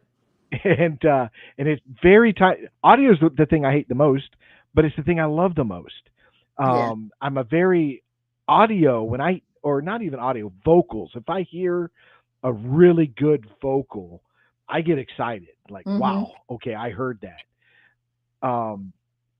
But then recording it, if you're leaving stuff out, if I heard it live and I caught it live on me on my equipment, great.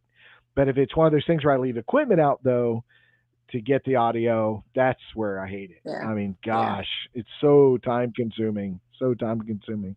Yeah. Now I've tried different software like Audacity and stuff like that, but I couldn't figure it out. I could listen to it, I could see the spectrum, and I can go to different things, but I didn't know how to capture Right. what I'm looking at, and so I can put it out as evidence or whatever.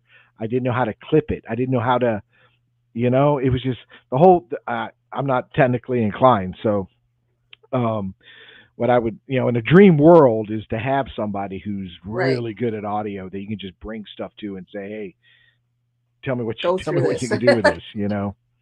And they know how to look for patterns in it too, where it's like I might miss Yeah. something. But I was delivering packages.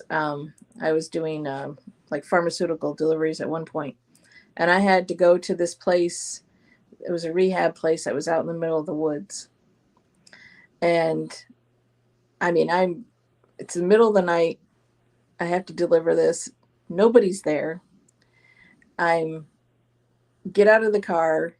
I'm like, is there a place for me to leave it or not? And I called everybody and nobody's there. So as I turned to go back into the car, I hear this like I don't know, it was a breath. It was like, and it was everywhere. It was all around me.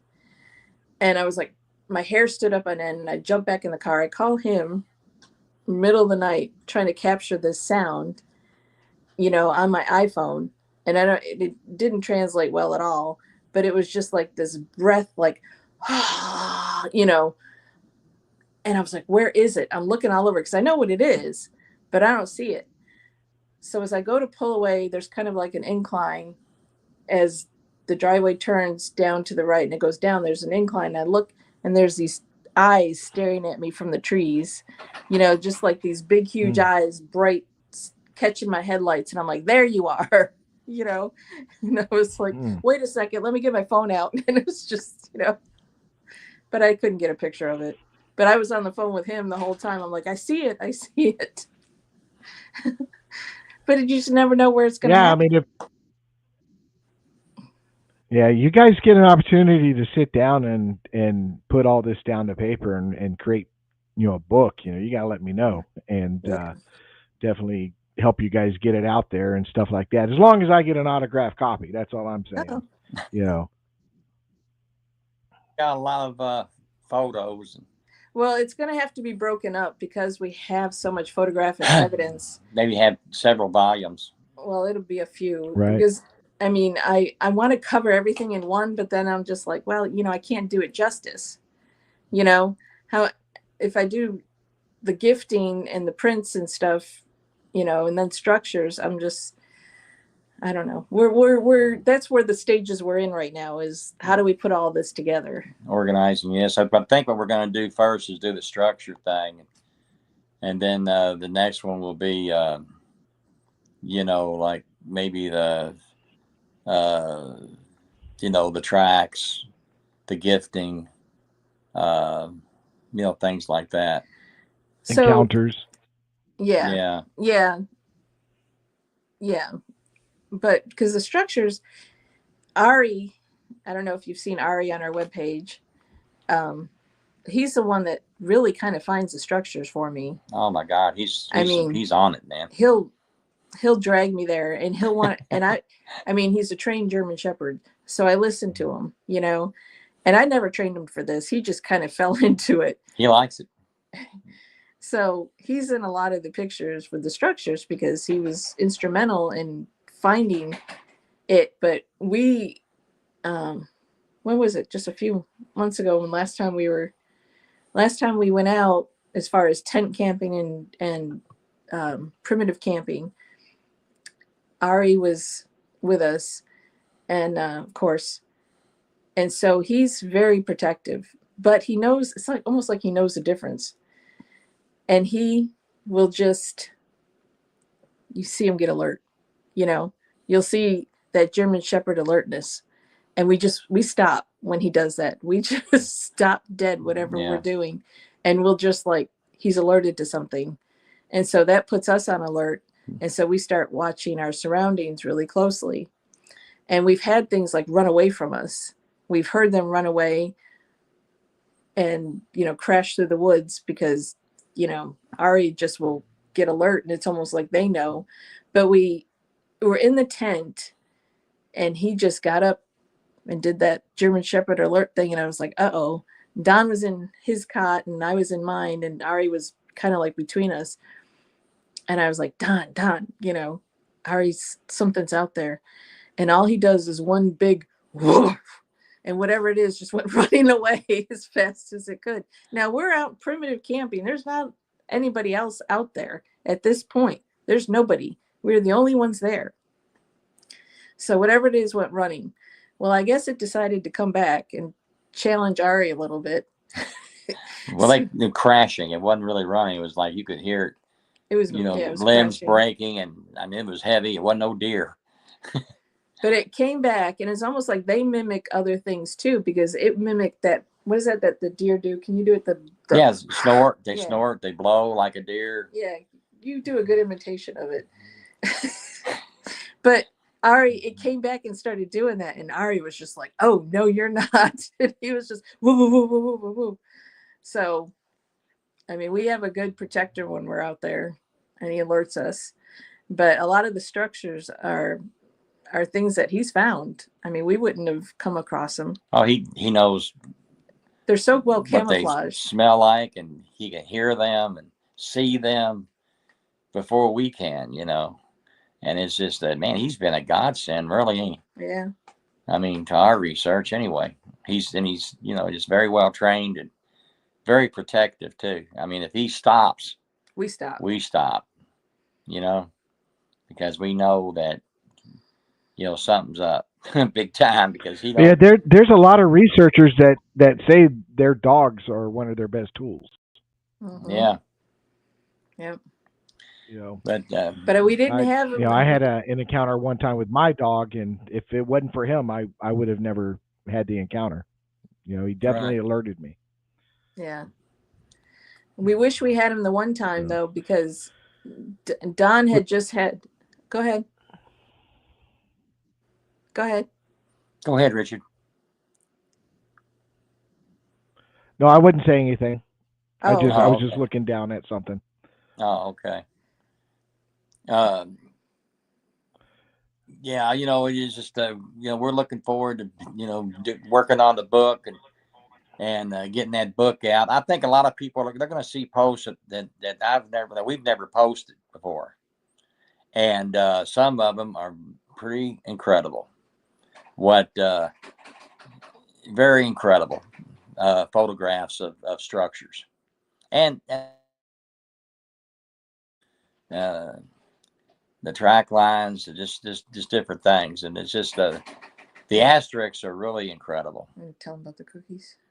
Oh yeah, tell them about the cookies. I'm going to tell you about the cookies before we leave. We're sitting there. She made some peanut butter cookies, right? So I love peanut butter cookies that she makes. So anyway, we're out there by the campfire. And I was in bed. Yeah, she decided she was going to turn in early, so I'm out there by the campfire and I'm eating these cookies. Well, I'm hearing these Bigfoot come in. You could hear them. There's more than one of them. So they're getting closer and closer and closer. So I'm getting a little nervous, So I go ahead, put the lid back on the peanut butter cookies and put it on top of the cooler, man. And I go ahead and head to the tent. Celeste says,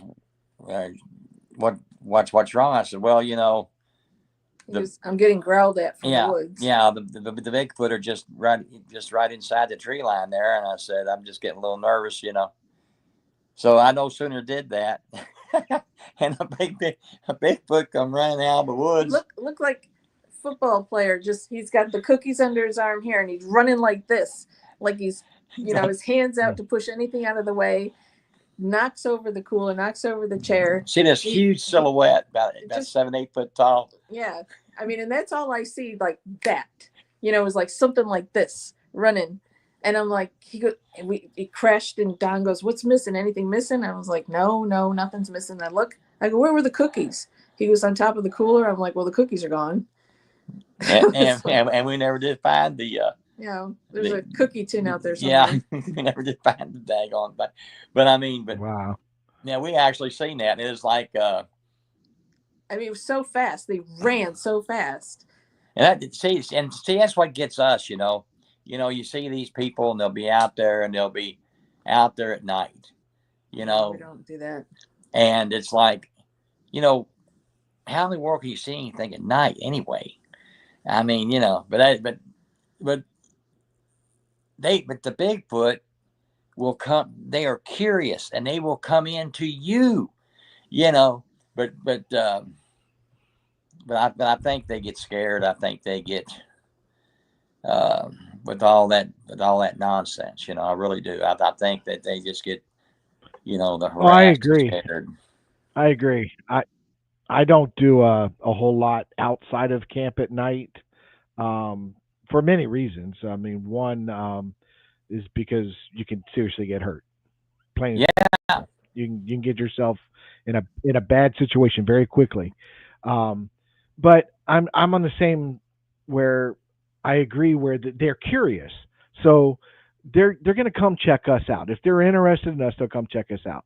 And I have thermals, I have night vision, I have all this equipment, a lot of equipment, and most of the night stuff I'll use at camp. Now, I'll wander 20, 30 feet into the woods, because I heard something, or something like that. But I'm not going hiking. I'm not breaking Mm. brush, going out in the middle of nowhere. Not at night, not in Florida. No, no. I well, don't you know have a about lot any of other state hazards. and what their critters are, but Yeah, yeah, Florida's got a lot of bad critters that just want to do you harm. So, now you add the mix, you throw in a skunk ape out there, and you know, it could be a problem. yeah. I worry about the venomous snake. I worry about black bears running into one of them at night. I worry about venomous snakes, especially. Um, Well, and that's another Hmm. reason why we don't hoot and holler and tree knock or anything is because you don't know what it means. You know, we know in one particular area, like I talked about earlier, it's I think they're checking in with one another. But other than that, I mean, I don't, you know, you know what I always tell people about howling? I always say, look, if you ever heard a Bigfoot howl, you would know that you don't sound anything like one. And there's no way you're going to Yeah, fool a Bigfoot. They're not stupid. I mean, it's just the whole thing is just ridiculous how and that's why people make fun of Bigfoot researchers. They really do. I mean, it's like, yeah, right. the mainstream And people, I agree. I agree. I don't do wood knocks. I don't do howls. I don't do anything like that. I want it to come naturally. I want them to instigate whatever. I just want to record it.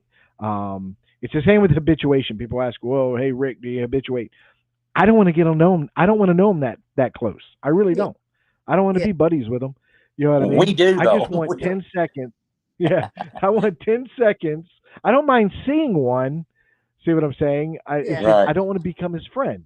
You know what I mean? It's the same though, because I love nature and I love outdoors and stuff like that. And I use the same rule of thumb. I don't feed the squirrels. I don't feed the raccoons. I don't feed any of the animals. So I'm not going to feed him either. He's not special. you know, I just right, want 10 seconds of his time. That's what I tell people. I just want 10 yeah, seconds of his time. That's why I always tell people, I joke around. I say, Sasquatch is a very selfish creature. You know, Yeah, we're he just won't give striving me to 10 get seconds, and that's all I'm right. asking. So, We're striving to get one good, clear picture.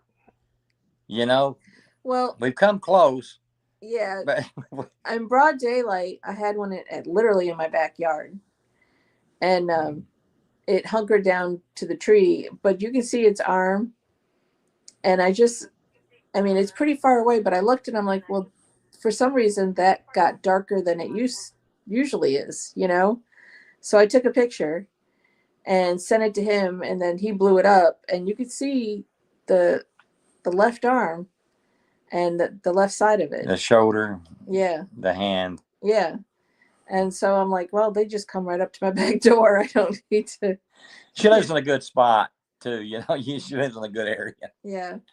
So, but it's also not far from the kill yeah, zone. I've come close on a couple occasions where I was camping way out in the middle of nowhere, waiting on somebody else to get there. And while I was at the back of my truck messing with gear, stuff like that, something got thrown at me. Yeah. Immediately grabbed my phone, started recording, and turned around. I didn't move forward. I didn't. Where I was is where I was standing, and Yep. I just panned the tree line, which was probably, I don't know, 10, 15 yards away, maybe, I don't know. But there was this tree line, and I just filmed this tree line. That's all I did for about 2 minutes.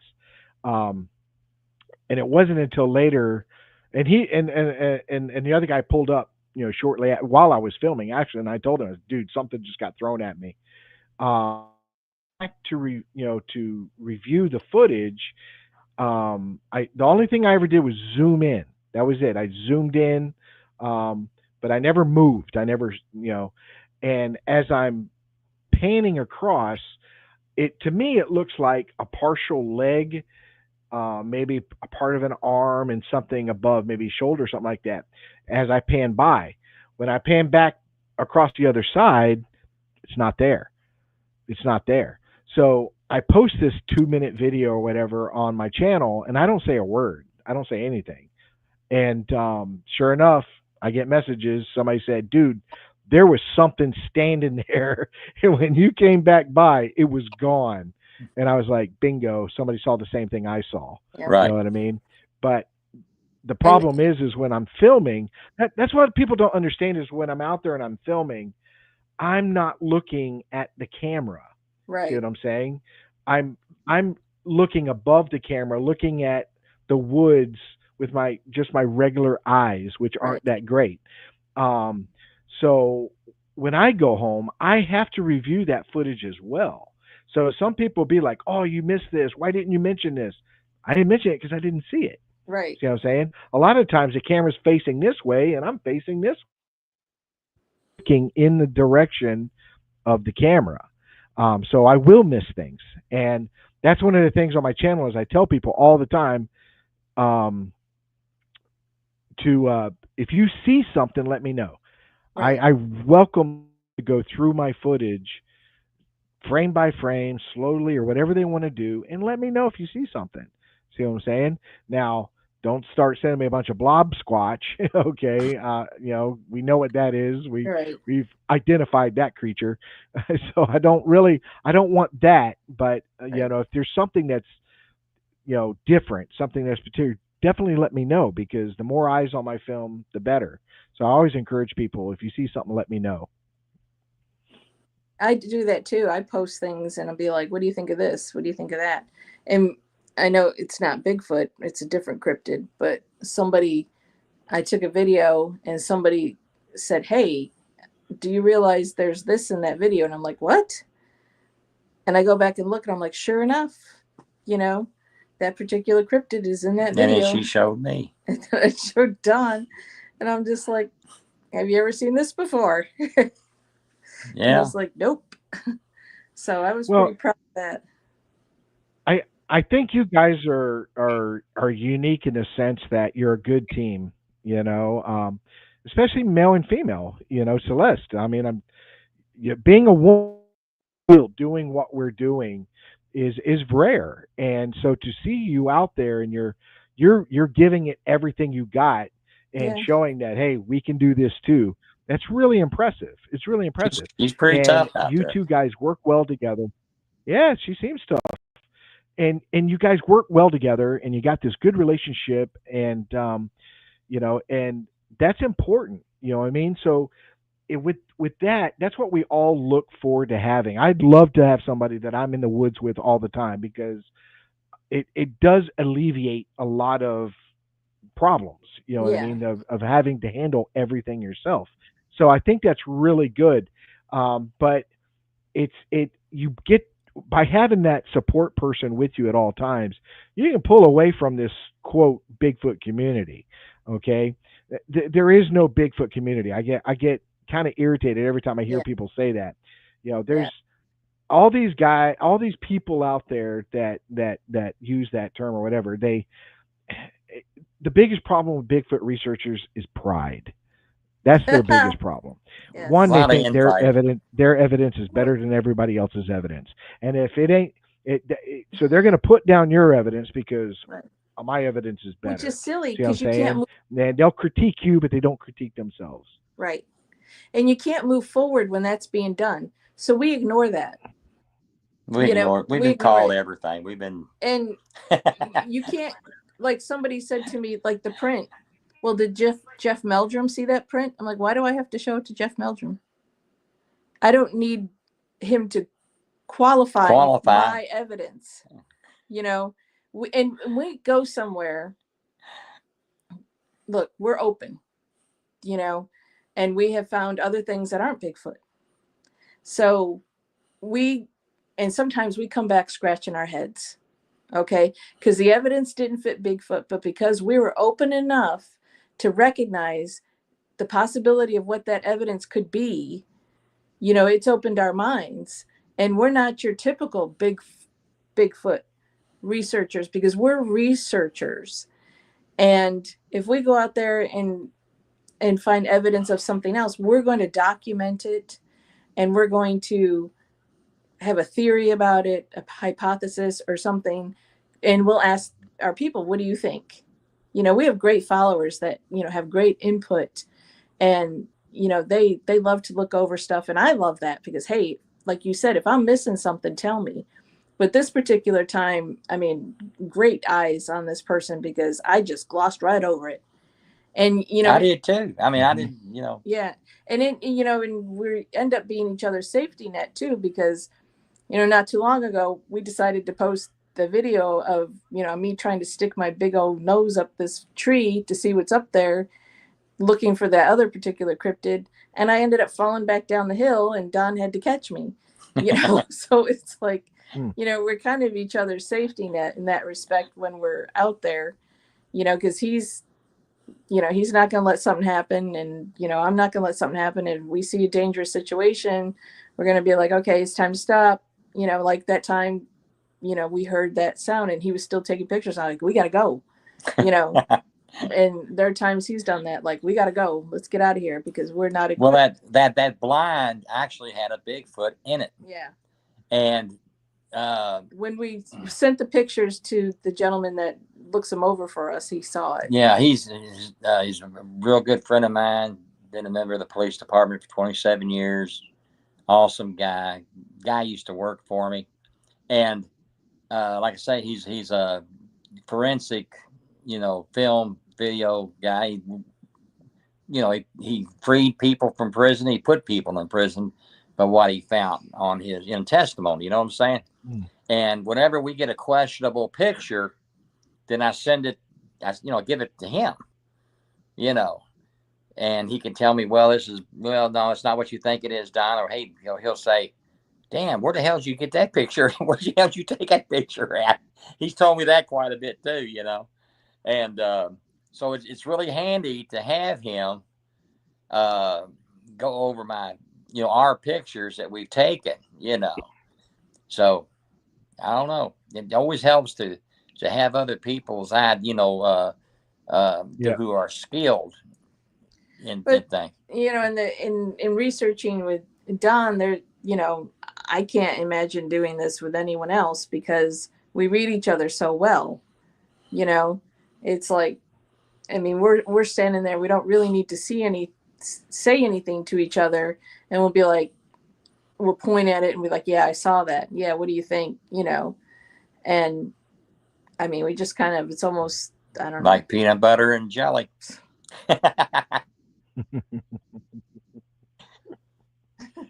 It's a lot of fun. We have a good time. Yeah, I enjoy it. In the end, I tell people all the time, in the end, it's a win-win for me. If I get something, fine. If I don't get anything, I'm still doing what I love to do. Right. I'm camping, I'm hiking, I'm in the woods. You know, I don't just. I've got a lot of photographs where I take just nature photographs and stuff Mhm. like that a lot of people haven't seen, and so it's not. It's a win-win for me. You know, granted, while I'm out there, I am trying to find this creature and document this creature. But at the end of the day, when I walk out of the woods, I feel like my batteries are recharged. I feel Mhm. good, and I look forward to the next opportunity I get to go out there and stuff like that. So, um, you know, it's a win-win. And if you're an outdoors person, you guys are outdoors people, you couldn't pick a better place to be. You know what I mean? Even when I take vacation, what do? I go doing what I'm doing on the weekends anyways, because That's what that's we Right. what I do. enjoy doing. That's what we do. Ain't If we You know, even if it's for like 45 minutes or something, if we just get out there, pick a spot, go out in that spot, even if we don't find anything, you know, it's yeah, we just enjoy it. I mean, it's like a touchstone, recentering ourselves, you know. yeah. All right. Well, with that said, we've been 2 hours and it has been fantastic. I mean, this is Ooh, you guys are sorry. interesting. I guarantee we can go 4 hours. I guarantee we can go 5 hours, but I don't want to keep you guys up too late. We're already at Yeah. 10 o'clock at night, and I Oh do my plan God. on being up at. I eat at IHOP every morning for breakfast, so I'll be at IHOP when it opens the door at 6 a.m. And then from there I go right to the woods. So um, that's Well, my thank routine you. every week. So if anybody wants to hunt me down and you know no, you guys are awesome. You guys, well, I've been wanting to talk to you guys and stuff like that, and it was working around Celeste's um Yeah. schedule. her work schedule because Don will not do this without you. He will not do a show without you, Celeste. So just so you know, because I Yeah. tried. I tried. I said, no, we don't need her. I just Well, no. we're a team, He said from the beginning, yeah, and he said, so I'm glad it worked out. It had to get postponed a couple times due to different reasons, and it's mostly scheduling. But, um, like I said, we work around you guys, and you know, maybe we can have you again in the future and stuff like that, and talk more and stuff like that, because you guys are doing it, and those are the people we want to talk to. Those are the people that are actually in the woods doing this, and those that have had close encounters and stuff like that. Because I tell people, okay, I'm a researcher and I'm out there all the time, but 90% or more has been happenstance. They happen to be at the right? right place at the right time, and this Exactly. thing came out. Didn't know you were there, and you didn't know he was there, and all of a sudden you're looking at each other the same way. You know, and that's what happens. And that's what happens. It was a hiker, or it was a fisherman, it was a Yeah, hunter. It was all these different people. They weren't out there looking for Bigfoot. Nope. It's riding down the road and the thing runs across the street, or you go out to feed the cattle and this thing's running across the field. It's always happenstance, you know. But what I tell everybody, that if you want to see one of these things, you'll never see it from your couch. You got to get out there, get in the woods, take your kids hiking, take your wife Yeah. hiking, go well, camping for the weekend, stuff like that. And the more you're in the woods, the more you increase that opportunity to finally have some sort of encounter with one of these things. you got to be serious about it, but you got to have fun too. You know what I'm saying? It's like fishing. Right. You got to be serious about it, but have fun. I mean, that, Oh that's the way yeah. I look at it. If you don't enjoy camping, if you don't like camping, don't get into Bigfooting. No, you know, it ain't gonna so happen you for you. want it to be something you do enjoy. Yeah, it's just not. If you're miserable in the woods, you're not going to see anything because you're just Right. miserable. So I like walking long distance. So hiking is good for me. I love the woods. I love nature. So like I said, it's a win-win. But I always go by that rule of thumb, and I've said this many times. This is my rule of thumb. As far as you walk out there, Gotta that's the walk, distance you got to walk back, gotta and walk and that back. walk back is half the energy you had the first time to get out there. Yep. So people got to keep that in mind when they go out there. Don't overexert yourself. You know. Yeah. Well, we've enjoyed it. Thank you very much for having Thank us. you for having us on, and we really enjoyed it, and it's good to be able to talk about what we do once in a while. We Oh appreciate no, it. this was fantastic. Like I said, you guys are awesome. It was great having you guys on the show. I look forward to continuously monitoring what you're doing, because I do follow what Don puts out there, even all his 200 knives, and so I'll still be paying attention and watching and stuff like that. And you know, Don, we like I said, we've had many conversations on the phone. Um, I consider you a friend. You're a good guy. I like you, and you can feel free to call me anytime, just to shoot the breeze, okay, just to talk Bigfoot or talk about okay, whatever, man. Because I have other than work, everything else is free time. So, no wife, no kids, no nothing like that. So it's We work and we also Bigfoot. have a So page called Don and Celeste Team Peak on Facebook. A lot of our okay, videos and photographs are on there. Yeah, so people okay, may want to go I'll to that definitely have to page. check that out. Okay. Oh yeah, mention the page. Let people know. Put it on here so Facebook people know page. where to go. And Yeah, Facebook page, okay, Don and Celeste Team Peak, and we're coming out with a book this year. Well, we're hoping this year. Well, it'll be this year. It'll be this year. Yeah, we're going to come well, out with a nice book. I look forward to it. I look forward to it. If you write a book, it'll be, I trust me, it'll be very very interesting. And I'd be more than happy to purchase a book from you as long as you autograph it. If you don't autograph it, I don't want the book, Don. Just saying. Okay. Okay. You know. I think that you'll see structures that you may have never seen before in that book, Oh, nice. and Good that deal. I've never posted. So, Wow. Yeah, I've got a lot of stuff that's piled up that I have never shared or shown and stuff like Yeah. that. But right. well, I again thank you guys. You guys were just fantastic. You guys were awesome, and I'm sure everybody enjoyed You it. are too, Richard. Hey, I try to be. I try to be. Um, again, I'm sorry that Johnny couldn't be here, but he's doing what we do. He's doing what we do. He's out there. He's in the woods right now. He's probably tromping through the woods of Georgia right now, trying to find this thing. And I'm probably going to try to hit him up tomorrow just to touch base with him and see how it's going out there and stuff like that. Let him know how the show went because I had a blast. This was great. I just sit back and I just listen and hear what you got to say and stuff like that. And like I said, everybody brings something new to the table. Everybody brings something like, for example, I've never heard anybody seeing a green-eyed Bigfoot. That brings something new to the table. That's Mhm. like, wow, this is fantastic. You know what I mean?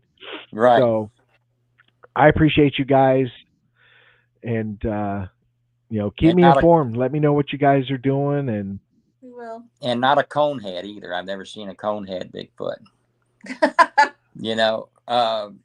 I mean, I'm not saying I'm sorry, I didn't hear you. You broke up real I quick there. I What said was not a that?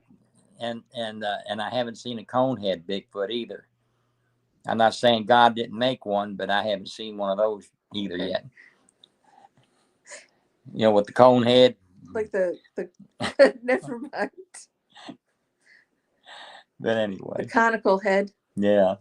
The conical Yeah. whatever. Yeah. All right, guys. Well, Okay, I'm we'll gonna let see you ya. go. You guys enjoy the rest of your evening, You too. and yeah, because I'm starting to have some issues with my screen. I'm not. You guys are, you know.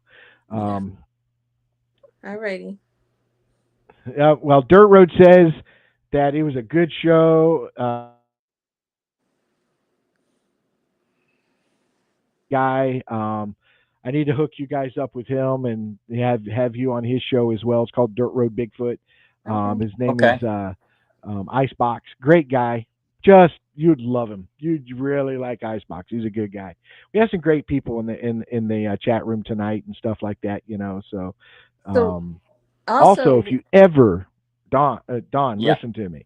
If you oh, ever run into a problem where the powers that be, any three-letter organizations, give you a hard time for what you do, I got a guy. I got a guy who's in the chat, and he'll go after them. He is an attorney, and he'll go after them. Okay. Just so you know. it's just as soon as they see his beard, they're like shut down. Yeah, they know who I am. It's like we don't want that guy out here doing this. So Well, if anybody sees Santa out in the woods, they're gonna say something. oh mercy.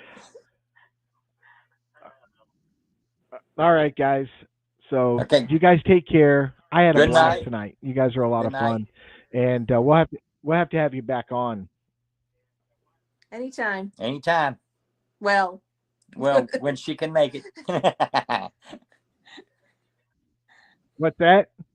Anytime when she can make it.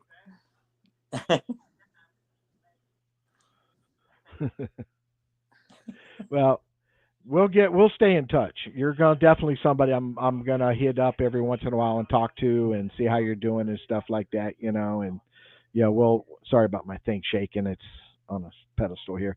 Um we'll swap notes and talk and stuff like that, and we'll talk knives one day. Okay.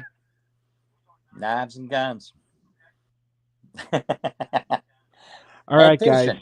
You All Love guys to right. take fish. care. Thank you very Okay. much. Yep, fishing. I'm an avid fisherman. I love to fish. I had one year, it was during COVID, where I wasn't doing anything, and that's all I did. I caught 400 and something freshwater fish that year. Right. Wow. Every species that we have in Florida, I caught Wow. every single one of them. I just went on this mission. Yep. Oh yeah. All right, guys. Take care. Good night. Take care, and I know you gotta at some point you gotta drive back to Kentucky, right? Right. So because you're in Tennessee right now, right? Right. Yeah. So you have a safe drive back, and if you get bored on the road and it's after 2 in the afternoon, give me a call. I'm usually not doing anything. Okay. Okay, Richie. Thank you. All right, guys. Hey, no problem, Celeste. You were phenomenal, and we hope Oh, to thank you. talk to you again. Maybe without Dawn. No, we'll do a No. women's show. Have a group of different women on here. Well, he'll still be here. He's not going to miss that. All right. Yeah, he's not going to be far.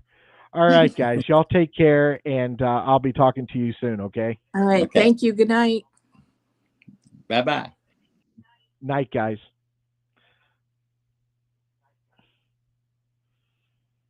All right. So, great show. Those guys are awesome. Those guys are amazing. So, gonna call it a night. We've been on for over 2 hours, and I'm getting a little bit of hungry. Um, I will talk to you guys later. Again, sorry Johnny wasn't here.